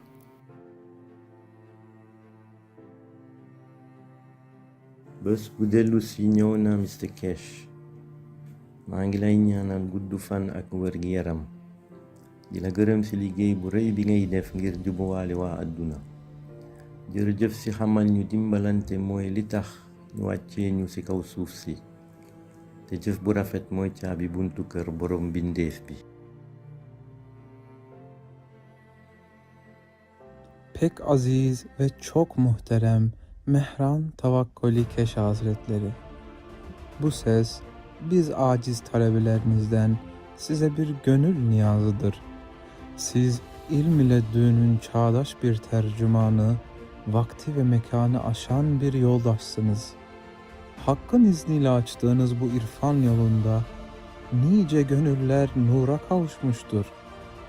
Doğum gününüz mübarek, yolunuz aydınlık olsun, şükran ve muhabbetle selam olsun size.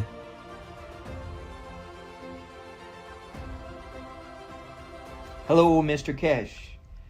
I'm not a big fan of birthdays, but in this case, I think it's worth remembering that at a similar time many years ago, a messenger of the Creator was born into this world.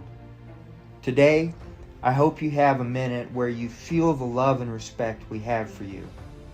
Our thankfulness to be given this opportunity to become part of the universal family and to know and understand the love of the Creator. Happy birthday.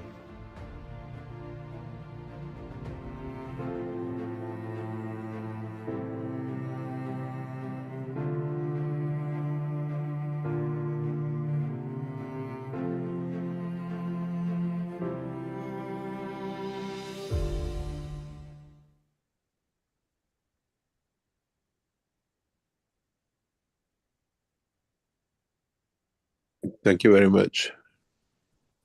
That was a nice surprise. And thank you very much for all your love and care.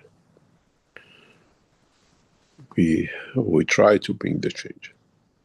And it's not easy. Many of you have suffered, and many of us will suffer to see that change, but it won't be easy because the greed of the man is much bigger than the peace of the man. And hopefully we achieve it, and you're on the right track. We are on the right track to bring that change. And hopefully we'll see the change. And that surely will happen in my lifetime, where no man will kill. And as we have seen the beginning of it, with the beautiful world leader, the present young president of African president where he captured 40 trucks of ammunition very recently, guns and everything else, and bullets, 5 million bullets. And it showed the maturity of the nation, it showed the maturity of the man. He melted them and made a bell for a school to be used to teach the men. And this is where the man is heading for. Changing tools of war to education and peace. And Burkina Faso is setting the course with the young generation, with their understanding and yearning for change. And we are there to bring that tool, that peace, that structure with science and technology, that it changes many, many things. And this is the beginning, and hopefully most of us in our lifetime will see the promised time. Not hopefully, we know we'll see the promised time. And will happen in much lesser time than we think, even though it looks like chaos. But this is always the storm before the law, before we see the peacetime. It's got to the point, dogs are barking, everybody's hitting at each other, they're going to use a nuclear material, they're going to destroy the planet. And when it settles down, they'll decide to get rid of all of it. We have to be mature to stand, and hopefully within the next week we will bring you some surprises where we'll set the change. And it's done by knowledge seekers and many of you who worked in different ways in the background to bring it. Today's teaching was a beginning of where we start feeling, and this technology needs to be matured. This is where this is about all of us. It does not need to be everyone to have one at home. The only thing you need goes back to what I said over nearly 15, 20 years ago. With 2 mobile phones will change the course of humanity.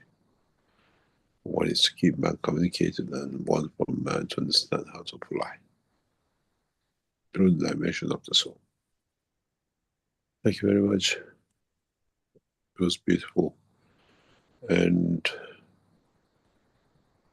we'll hopefully with very more few birthdays we'll see the world peace. And the peace and change in science and technology. In the past days, past weeks, I've seen so much, discussed so much, and in different parts of the world have seen so much weapons, mass killings, systems and governments who are just developing the latest to kill each other. And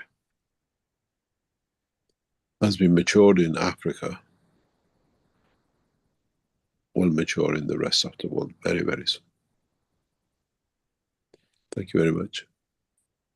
And hopefully we'll have another year of work to see where we can get to and how we can buy some head of these world leaders to understand we don't need war, we need peace.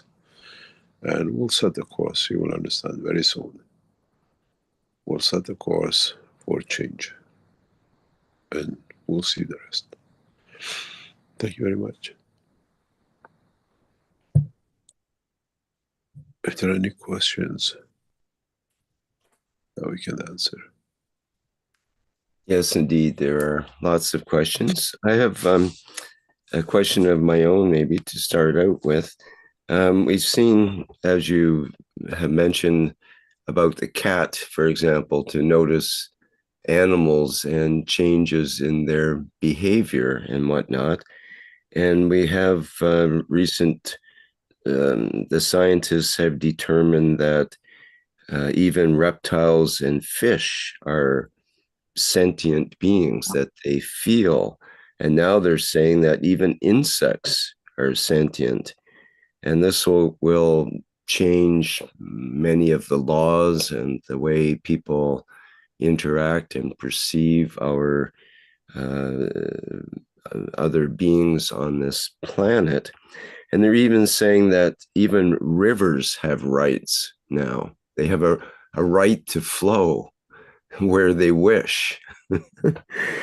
And I'm thinking that this is this process that you're talking about, this process toward peace, it seems to be even more rapidly accelerating as we go along day by day here.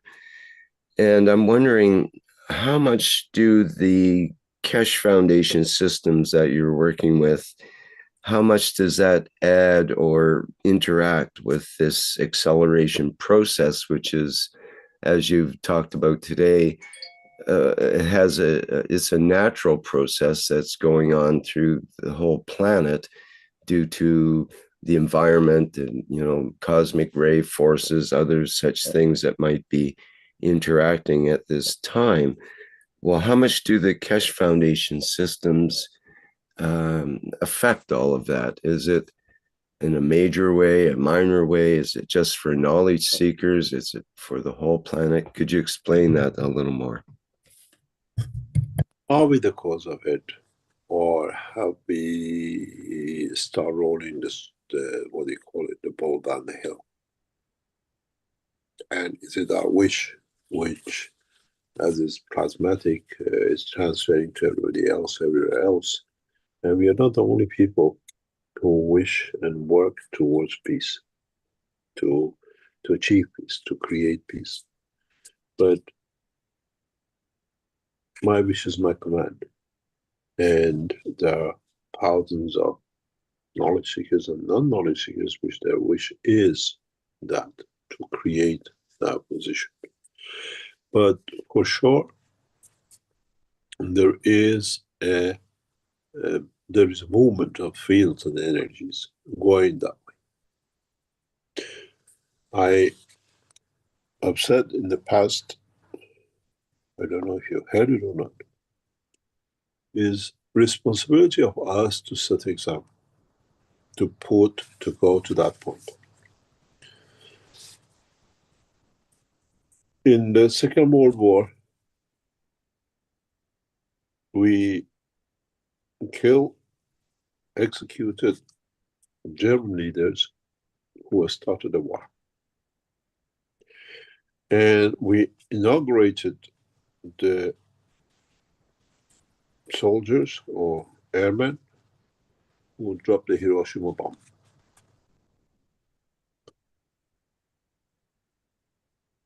We did not court-martial those who dropped the Hiroshima bomb. And because the Allies won, they wrote the history a different way. And that set the scene for what we see today.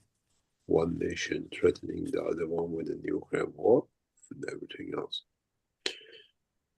As I've said in the very recent past, few days and weeks, it's the responsibility of the Iranian nation to court-martial and take the world leaders who deliberately, knowingly targeted Iran nuclear centers, knowing with a criminal act. If we would have not cleared our centrifuges from hundreds of thousands of kilos of nuclear material, today we would have had no city of Tehran. Nearby, hundreds of thousands of people would have been killed. Deliberate, targeted murder. The world leaders who said this should be court-martialed, should be taken to Hague, knowing that genocide, deliberate targeting should not be there. And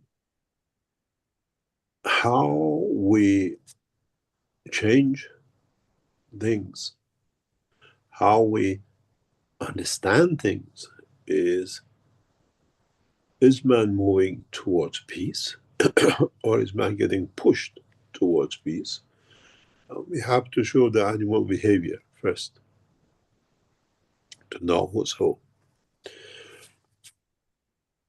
And have our actions or throwing gases in the water or releasing cosmic ray energies in the mass is the cause of it. If it is, it's its own way. But do we need to do that, or are we mature to that we don't need to do that?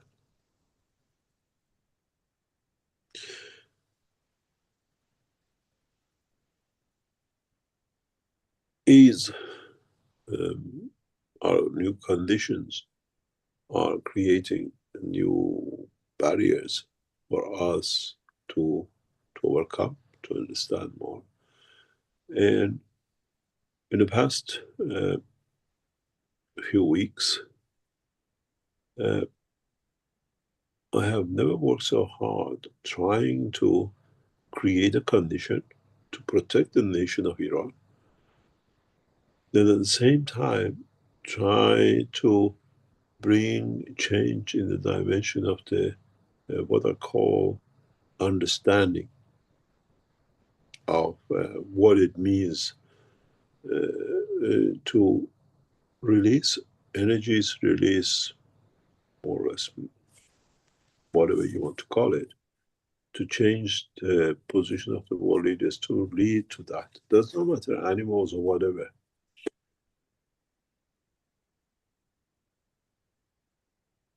Is it our work that we are going in that direction?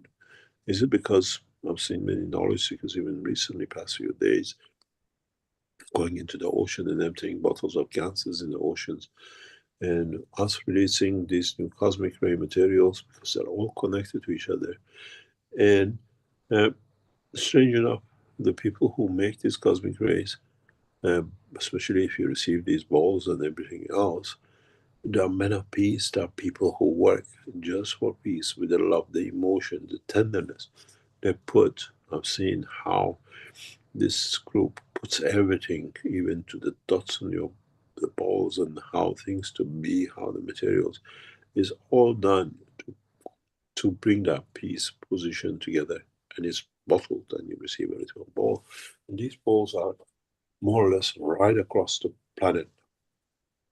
They are connected. They are collected by love and tenderness, and these are the emotions spreading across this planet. And the change will come with it. We have connected all the dots, and today's teaching was part of feeding the dots. Because where you see the pictures is where your emotion, your food, whatever was put into, is where the cosmic rays come from. All connected. And in a way, without you knowing, you have paid us to become that satellite, connecting humanity together. These cosmic ray bundles and balls have traveled the span of this planet. And they're all connected because they came from the same table, from the same environment, collected with the same love and care. And you should have seen how they've been put into the balls with tenderness, with the love, and with the emotion of the people who do it. And that's where the change is. And as I said once, you've been beaten by love, and that bite is very strong. And is it bringing the change? And the soul of the man is connected with the material the man touches, and packs and he feeds the world with it. One day you will understand what we've done with you a lot with these cosmic ray balls.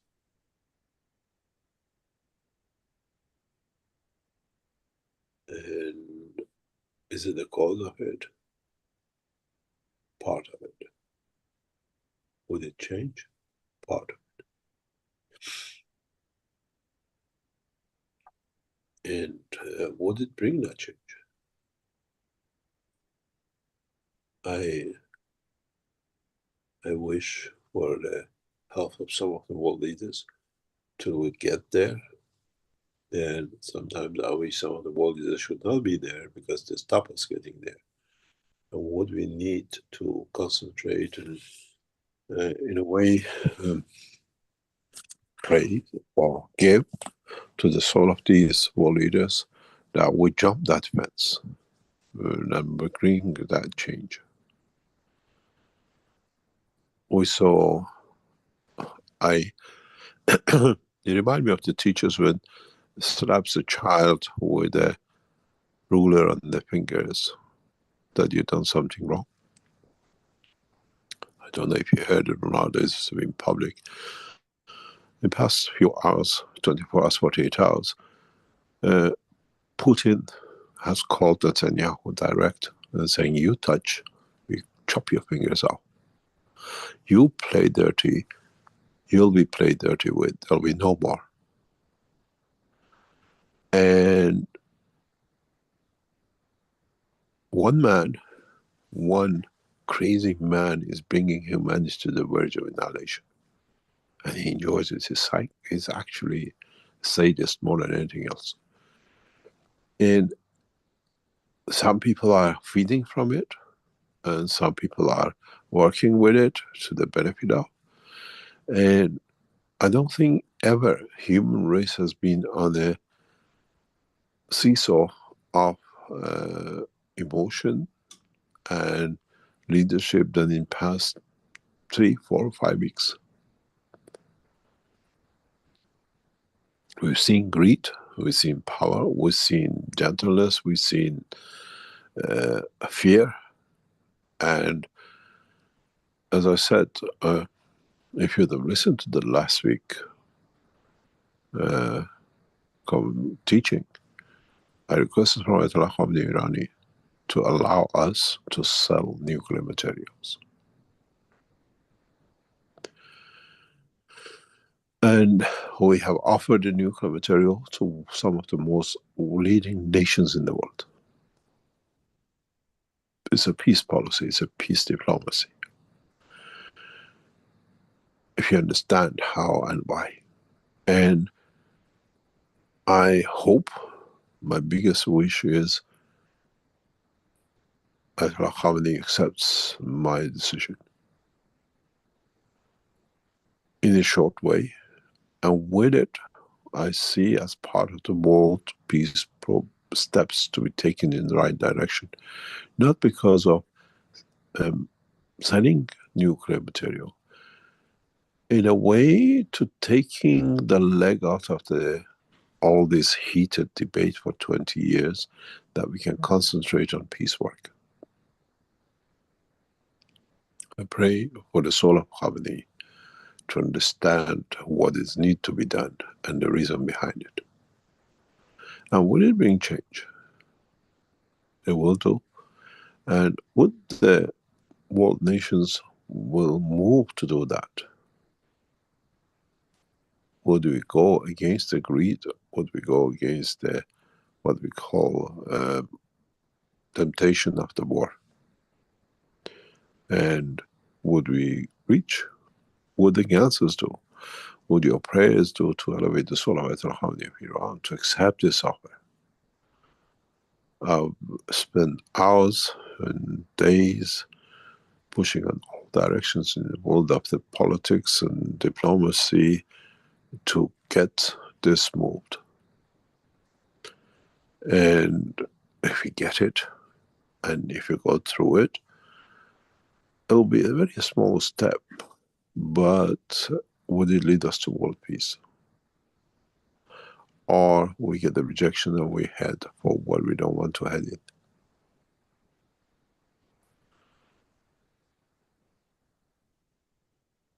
And is the answers will do, or is it the wishes of knowledge seekers and the rest which pushes that direction of the emotion to get to where we are?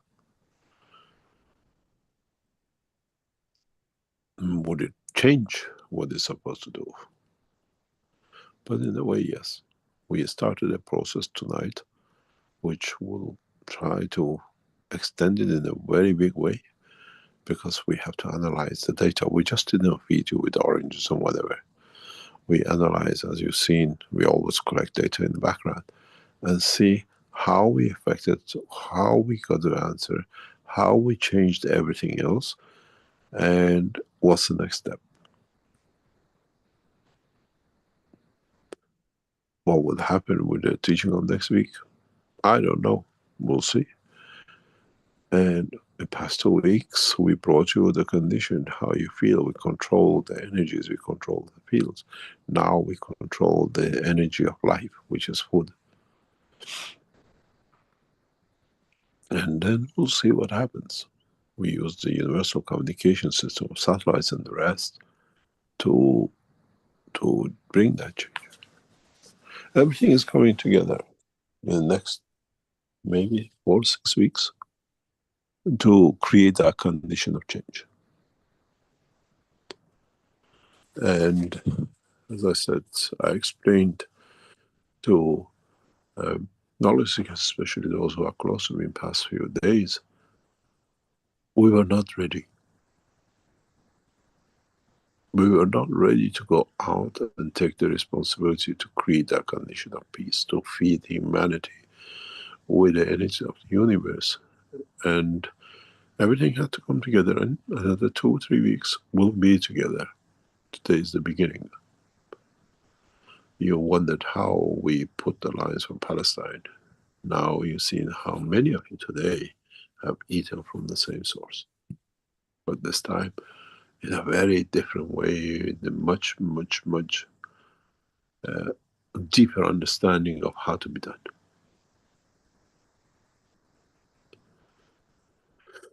Maybe next week we feed your souls without you knowing, and see if we can taste the orange through the soul, non-dimension of physicality, and just enjoy the image of being there.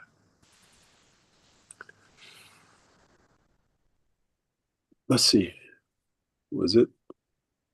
But you have to understand, you took the ganses to the rivers and the oceans and the lands. Now you have all cosmic rays in your hand, and you're all connected. That's our satellite. That's the universal satellites. Not up there, but works through the soul, through the energies which is hidden from us, but is open to all of us. We see, we shall see. But I ask you, knowledge seekers, to, as we've done before, elevate the soul of the world leaders, specialize in harmony of everyone, to accept the mission to serve and allow them to break this taboo that 80 million don't suffer day and night because of being advanced in technology.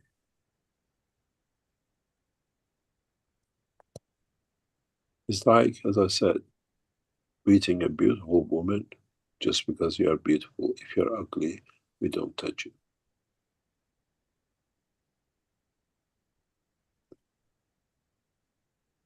And I never known a nation being punished for gaining knowledge and technology where the others praise themselves, they're advanced in the same technology and they use it. Advancing animalness, yes, not advancing humanity.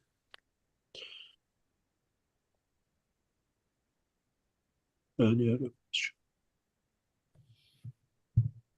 Thank you very much, Mr. Keshe.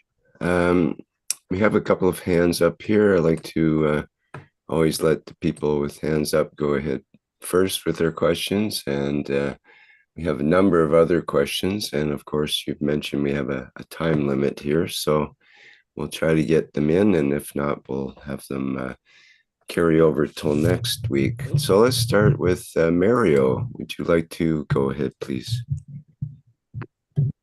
Hello, Mr. Keshe. Hello, Rick, and hello, everyone. I'm Mario from Germany, and I'm in Austria.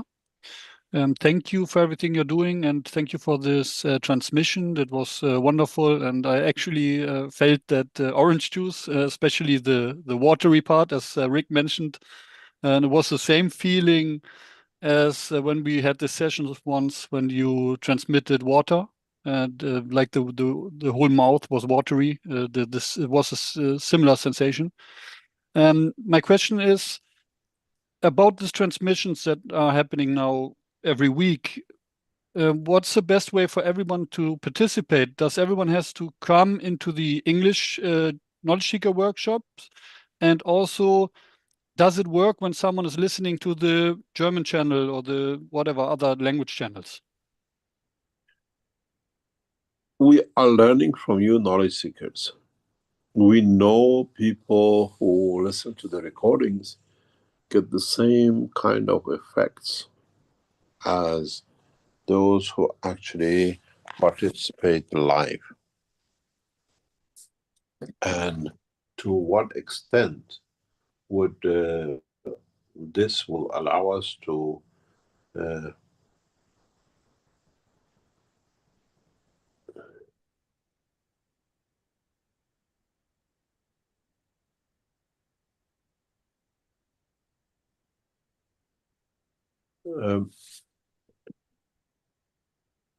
we are learning from you. You are sending us reports. What will be interesting to understand or to see is those of you who listen live and then listen days later or a few hours later or whatever, a couple of days later, does it have the same effect? Now that you know what is in the session, and report to us. But is the emotion of the sense of you translating it to German will be the same as I have spoken? Is your soul receive the same emotion as is sent and you can give it on to the other people? This is all at the moment a learning curve for us. Thank you, Mr. Keshe. I will do my best to do that, and have a wonderful birthday. Thank you very much.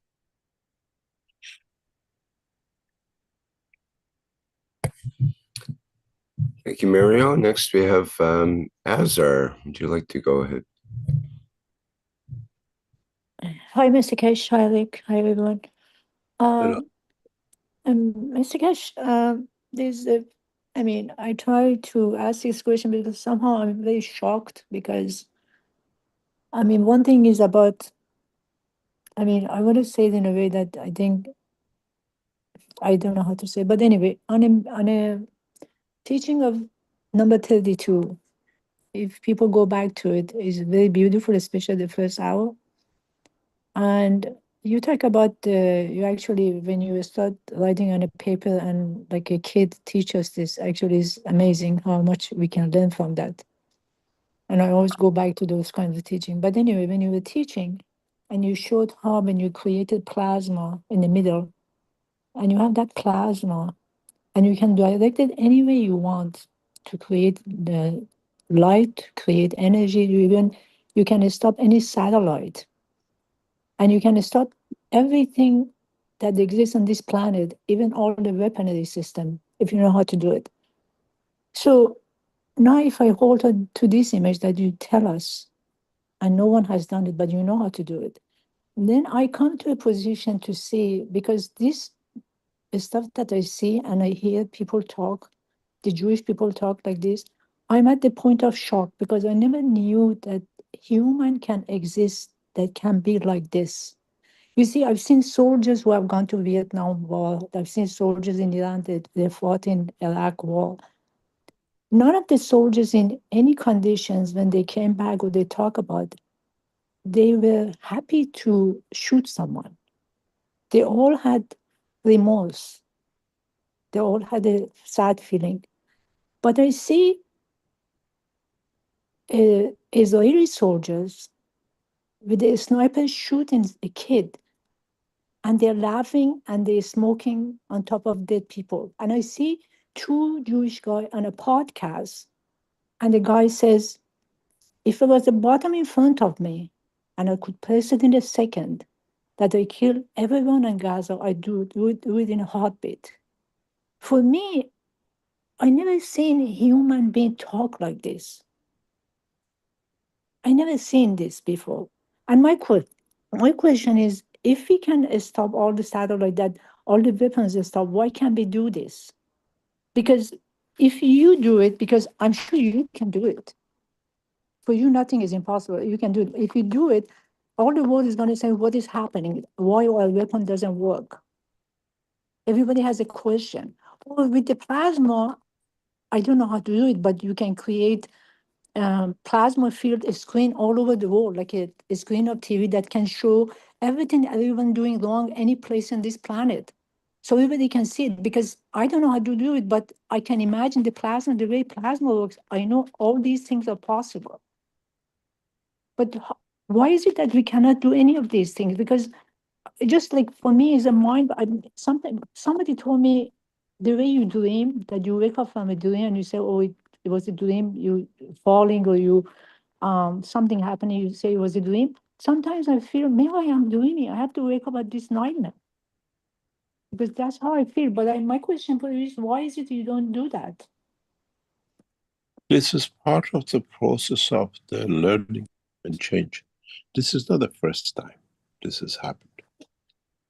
That's for sure not the first time ever happened. And it won't be the last time. So it means because even today in the teaching, I hear you many times in the past, you said, when the humanity is ready, it means there's a possibility that we are not ready. Is it true? It's not a possibility. We are not ready. We are not ready. So we are not ready still. You see, well, there are signs of change, though. Like a couple of days ago, the Canadian government announced that they are seeking a two-state solution for that whole issue in the Middle East, and that'll be happening in September. And they've announced it. And boy, is President Trump and the U.S. angry about that. It was in the middle of our trade talks, and they're very upset that Canada announced that. So, but that's an indication that people are fed up, and even the world leaders are fed up, and they're embarrassed not to support that position. That's the way it's becoming. The UK's made an announcement that way, and several other countries as well. France, I believe. What about, Mr. Keshe, what about the strength of Universal Council and soul level? That is their decision, isn't it? Yeah, if it's done sincerely by them, it'll be achieved. But you got to understand something. I always said, and you got to understand the depth of the meaning of what I say. Otherwise, just a word. If I kill you, I'm a murderer. But if you kill yourself, it's a suicide. And this race on a suicide mission. You will understand soon. I said a few months ago, go find the teaching. I said, the Israelis will, the American ships are there to take the Israelis out. They'll escape. The position is, you have to understand, we see the same behavior with the others. If you go to the truth about the 7th of October, 2-3 years ago when this started, actually Palestinians hardly killed anyone, even in that concert. Now we have videos, we have evidence compared. I've seen in certain sections with governments that burning of the houses, raping and murdering was done by the Israeli soldiers. All those cars we saw and said people burned, it was done by soldiers, by Israeli soldiers. They have a code to do this, and that code was instructed by Netanyahu. This code has been used a number of times, which means even the life of the Jews can be used to create mayhem to achieve what you want to achieve. It's a code word in Israeli military command. But Mr. Keshe, why a human can be like this? Why? This blood is in it. You cannot do. Go back to the Chinese. If you speak to the Chinese, go back before the Second World War and before that, 300,000 were slaughtered, if I'm correct, in one battle, one day. We had 80,000 beheaded in Iran by Chinese centuries ago. We have 15 million killed by hunger less than a century ago, deliberately by the British. Man has done these things to each other. They're just for the sake of power. I can do. But Mr. Keshe, this is something. It doesn't. This is something that it doesn't fit my brain because it just it doesn't fit no one's brain. But these are the people who are there, who you have to change the grain from birth. You have to change the grain from inside.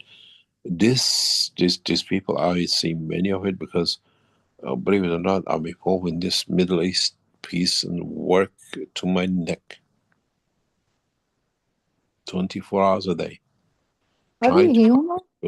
Are these people human? They are human, but you got to understand, there is it to them.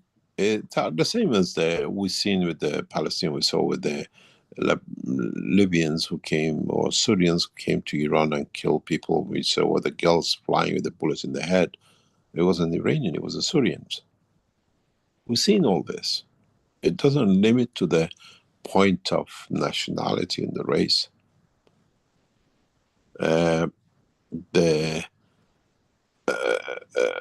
How did the Europeans kill somebody in America, and how did that? We done this in different time, in different ways. Some we read in the book. Now we never seen it now with the communication system. We are witness to it. And this race has it in it. It's the same as I always said. You've seen the Pakistanis and Indians, how Pakistanis has changed because they eat meat and it's there, they become. This race is in it. It's bred in it. The same with Americans. Would just the Israelis, Jews go to Israel to 1 month or 2 months, serve in the IDF to kill as many as and come back to America, and they're Americans. They go on rabbis and in New York and walk the streets. How many? I was in a cake shop a couple of weeks ago in Linz, and it's a Turkish cake shop, very well known. And I was sitting there having a coffee. I saw a woman came buying a 3-stacker cake. I said, God, that's just a beautiful cake. She says, yeah, this came 3 days ago. A Jewish has escaped from Israel and doesn't have a visa, and they're just getting married for her to stay behind in Vienna. They drove all the way from there 200 kilometers to Linz to pick up a cake that could be ready for a girl not to go back to Israel because she would have been a soldier.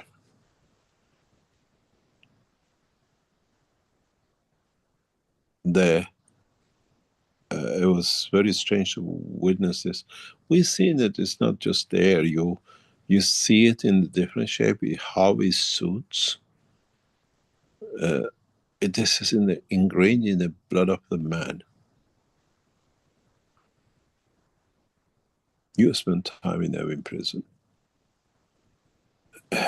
Does people say, in the prison you were in Evin during the revolution, Azerbaijan, the Israelis bombed it deliberately, that the prisoners escape and they start a revolution on the streets of Tehran. They're scared even moving out of it. Who bombs the prison?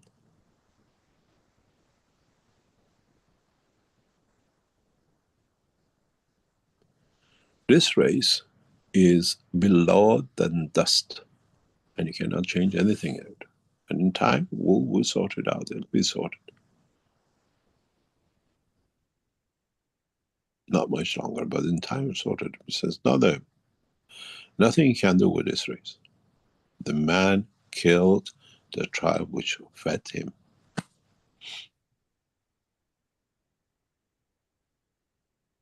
The only thing, Mr. Keshe, I can do is that just play in any language I can. That's all. for me, It's not it the just prayer, it's a understanding concentration of the energy. You call it the prayer, I call it the energy transfer. At this moment of time, in past few weeks, every possible channel we're trying to find a solution to create a condition of peace. One is idiot, one psychopath. How he does it and how he gets people. And you know what he does? He actually doesn't brainwash. He plays a Jewish card.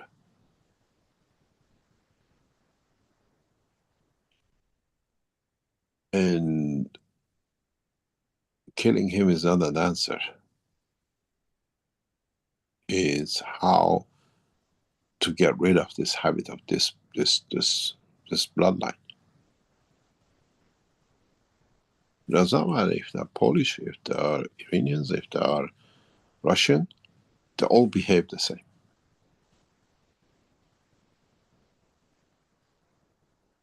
And they don't want to understand. When it comes to it, they do it. But if it gets done to them, it's the end of the world.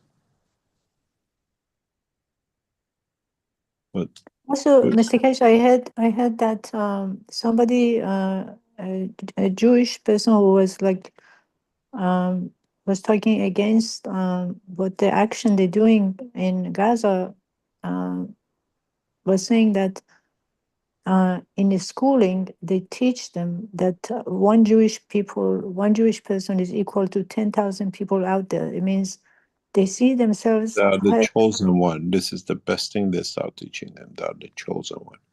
Yes, they are. They are really the chosen one to be animals. Yes. They are not chosen to be human. They are the chosen one to be animals, yes. I agree with that, seeing it. But it depends how they do things and to whose benefit it is.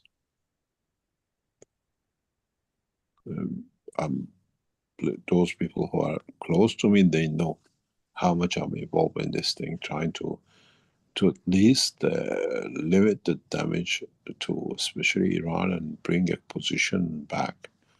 And it goes back to me. I remember a few years ago, I was in west coast of Italy, and we made a proposal to the Netanyahu to accept talk, that we start bringing talk.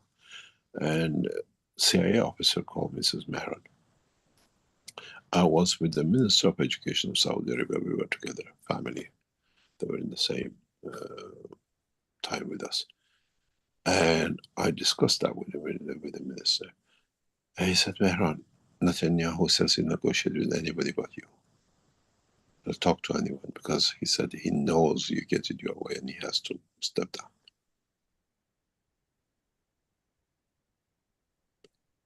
So what do you do with a man who's not there? He's old, so he's going to die. So at least I make a big mess and I go.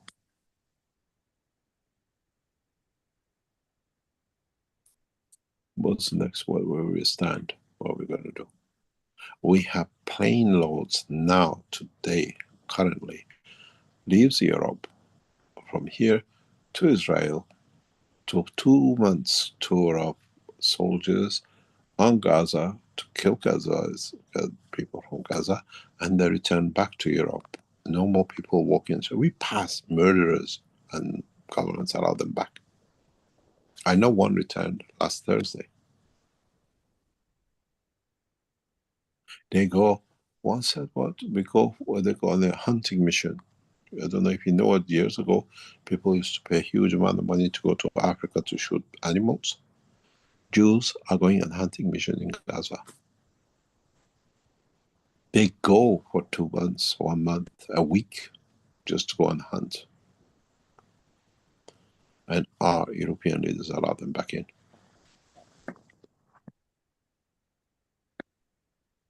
I know one came back last Thursday.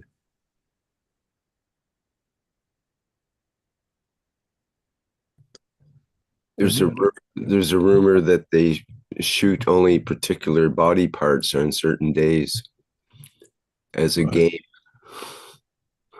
You've seen the videos of these soldiers, you see them dancing and then you see them months later with no legs, no arms. There's a lot of them hanging around.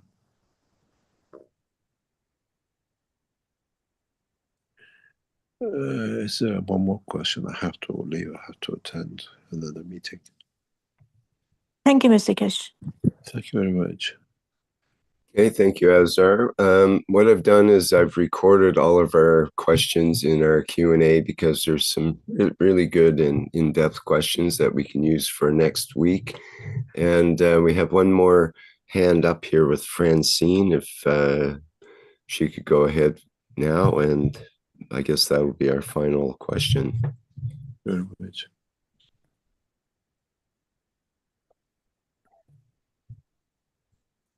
It's up by mistake.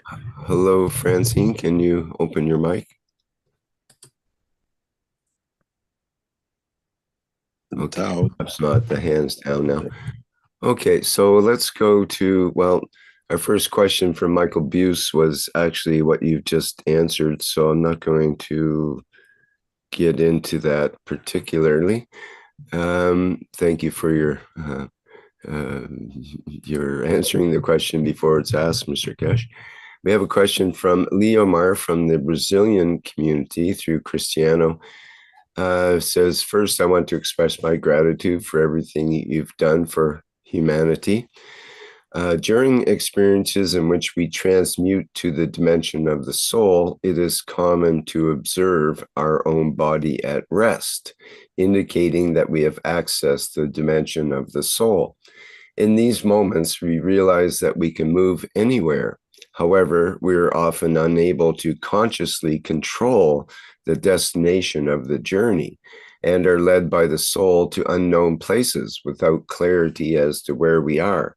On other occasions, we perceive images with little clarity, and if someone calls us in the physical environment, we immediately return to the body.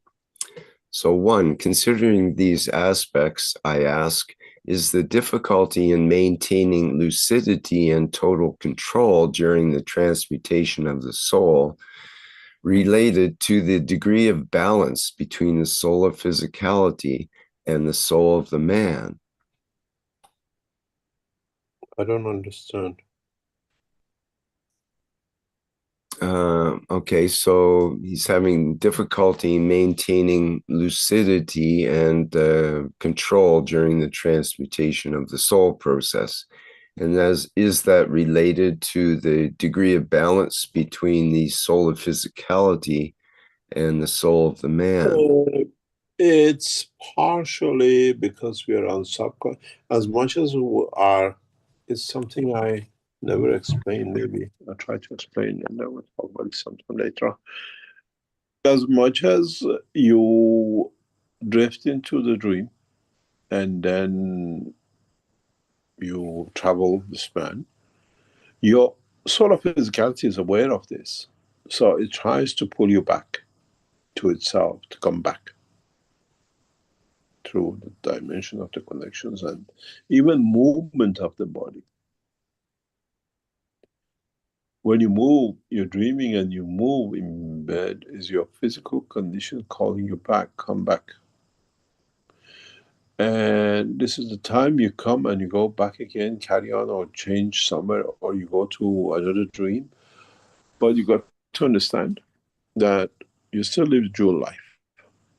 And you're like, I used to say, you have, it's like a man with two wives, with two families. They're not aware of each other. He lives one different life with that family and one different life with that family, with the mothers, and he's got two mother-in-laws and two father-in-laws, and they don't know about each other. This guy is horrible in this house and nice in the other house. Is the way our soul lives. In physical life, we have our children, we see whatever. On the soul life, it has its own connections. It doesn't have all the connections you have. Sometimes connects to mom and dad, but he's got his own friend and he goes his own partying. And because of the condition of transfer of energy, you are witness to that. To you is a stranger. to you, it takes you to the somewhere, and this is where he is connected in the fields with that level. You take him to your mother and your father and have a party at home. He goes partying as well. A different strength, different strength. Why do I always dream about going into God knows aliens, or going to the same people, or always seeing Chinese, or always seeing Mexicans? And why all my dreams are Mexicans? Came from the soul of the same, connected to the same of the soul. He sees what you don't see, and he's aware of your physical life, but it doesn't interfere in physical life, but it sets the material for you're a part of the game. So when you dream, first of all, is the dream connected to the physical part of the brain? Is it connected to the energy side? And if it is energy side and you don't understand it, or you do things, understand, this guy has his own early biscuits alive. He's got his own friends. And this is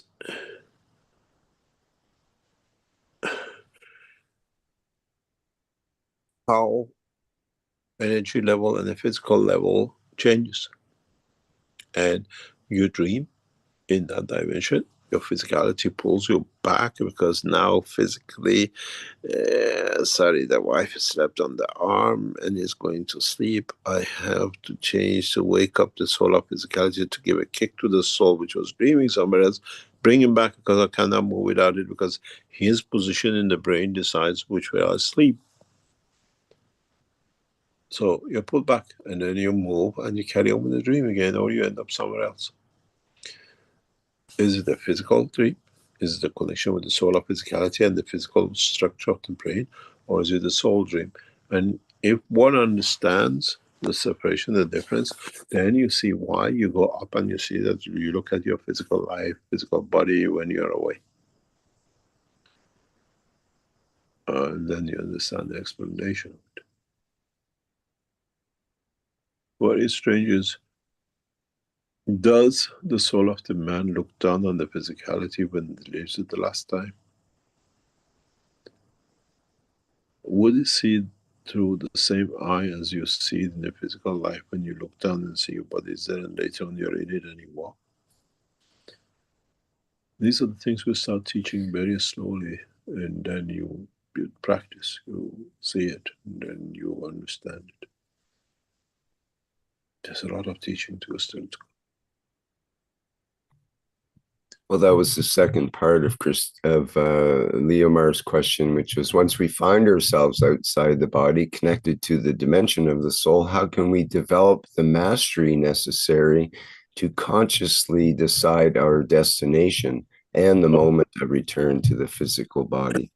If you come out, he's already been promised a party. He knows where he's going. Do you understand?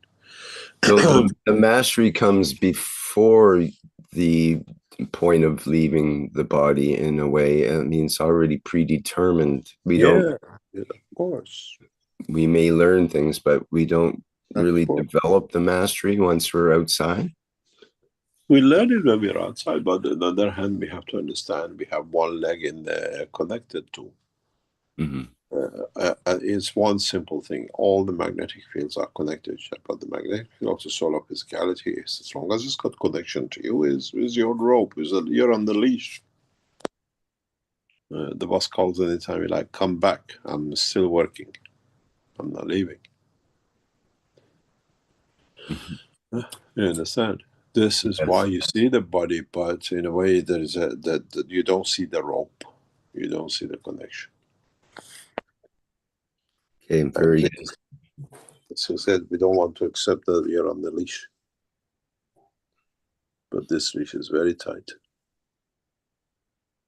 And as we cross through, we bring the images of whatever it is to go. But it's again, this emotion, it's how you handle it, the way you are. Have you ever gone back to kick it physically with your emotion field and see, does it move? I used to do that, because I used to do this when I was very young. It was my daily job or nightly job. Just move up and have a look. First time was frightening, and then I got used to it. It was very sweet things to do. You learn, you fly. I used to fly with the arms, see if I can hit the floor and just pull myself up. And I've done all this thing. I'm sure many of you who go to that level of detachment, you do it. You see the physicality there is there. I'll come back when I finish playing. And I always used to know when I'm going to play. When I was a young boy, they used to have harnesses on kids and an actual leash, and my mother tied me. She was out fishing with my father out in the river, and she tied me to a rock with the leash, and somehow I got loose and nearly went swimming at a very young age when I didn't know how to swim, and she had to grab me out of the water before I went too far astray. Yeah, the olden days, the mothers used in Iran was very traditional. Summertime, mothers they always sleep on the roof of the house because it's too hot. There was no air conditioning years ago, centuries ago. So mothers, when they went up to the roof to sleep, they used to tie like a rope, a string to their legs and to their children, that if anybody moved, they felt it. Because if they went walking on the roof, they fall off the roof. Many mothers had these ropes tied up with the children's leg. That they moved, the mother was awake. And it's traditional.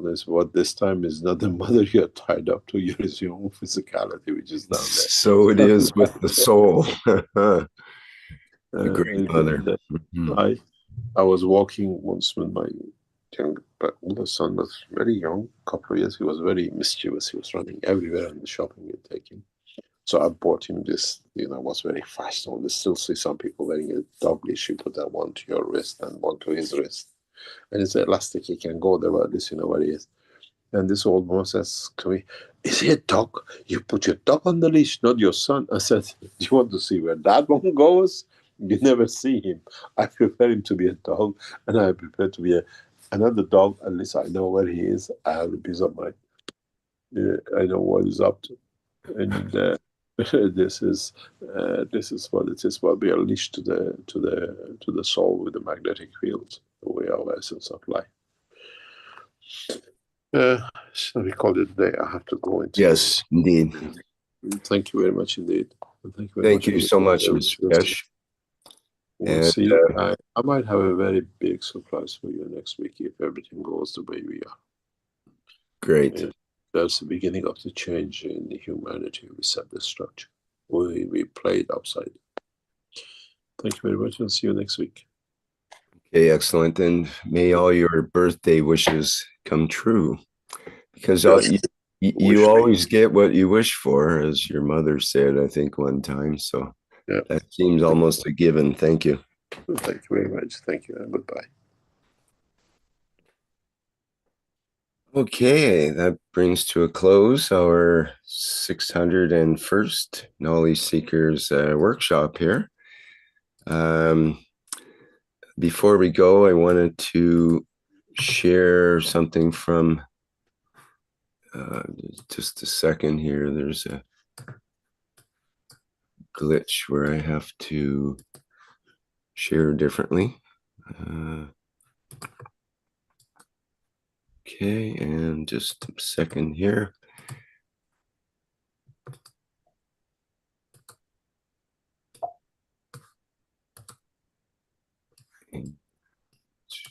There we go. A message from the Universal Council through Lissy. And let me see, share properly. There we go. And the message is an invitation. The Universal Council invites the Keshe family and the Universal family in unifying at the soul level every time and every day at 9 p.m. Central European Time.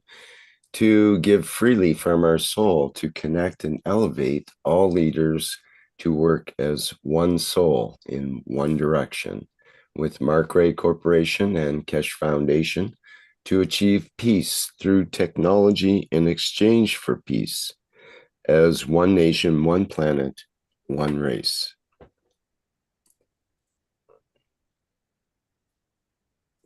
Thank you, Lissy, and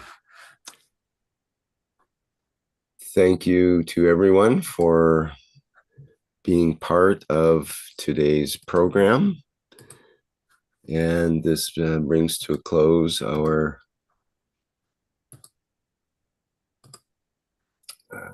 just find my picture here. Go. All shared properly. Brings to a close our 601st Knowledge Seekers Workshop here on Thursday, July 31st, 2025. Thank you, everyone, for attending today's program. We'll be back again next week, likely at the 9 a.m. usual starting time. We will see if there's any, we'll let you know if there's any change in that. And our next public teaching workshop, let me get the calendar up here. We will definitely be into August already. And it will be August 5th, will be the One Planet, One Nation, One Race for Justice and World Peace. And that will start at the 4 p.m. Central European summertime time slot, and with members and support members of the Universal Council. And that program is open to members of the public who would like to listen in on some of the soul-based aspects of the work of the Universal Council. Again, Tuesday, August 5th at the 4 p.m. Okay, we'll go out with our usual material here with the Universal Flight Enhancement Spaceship Unit music, and bye for now, everyone.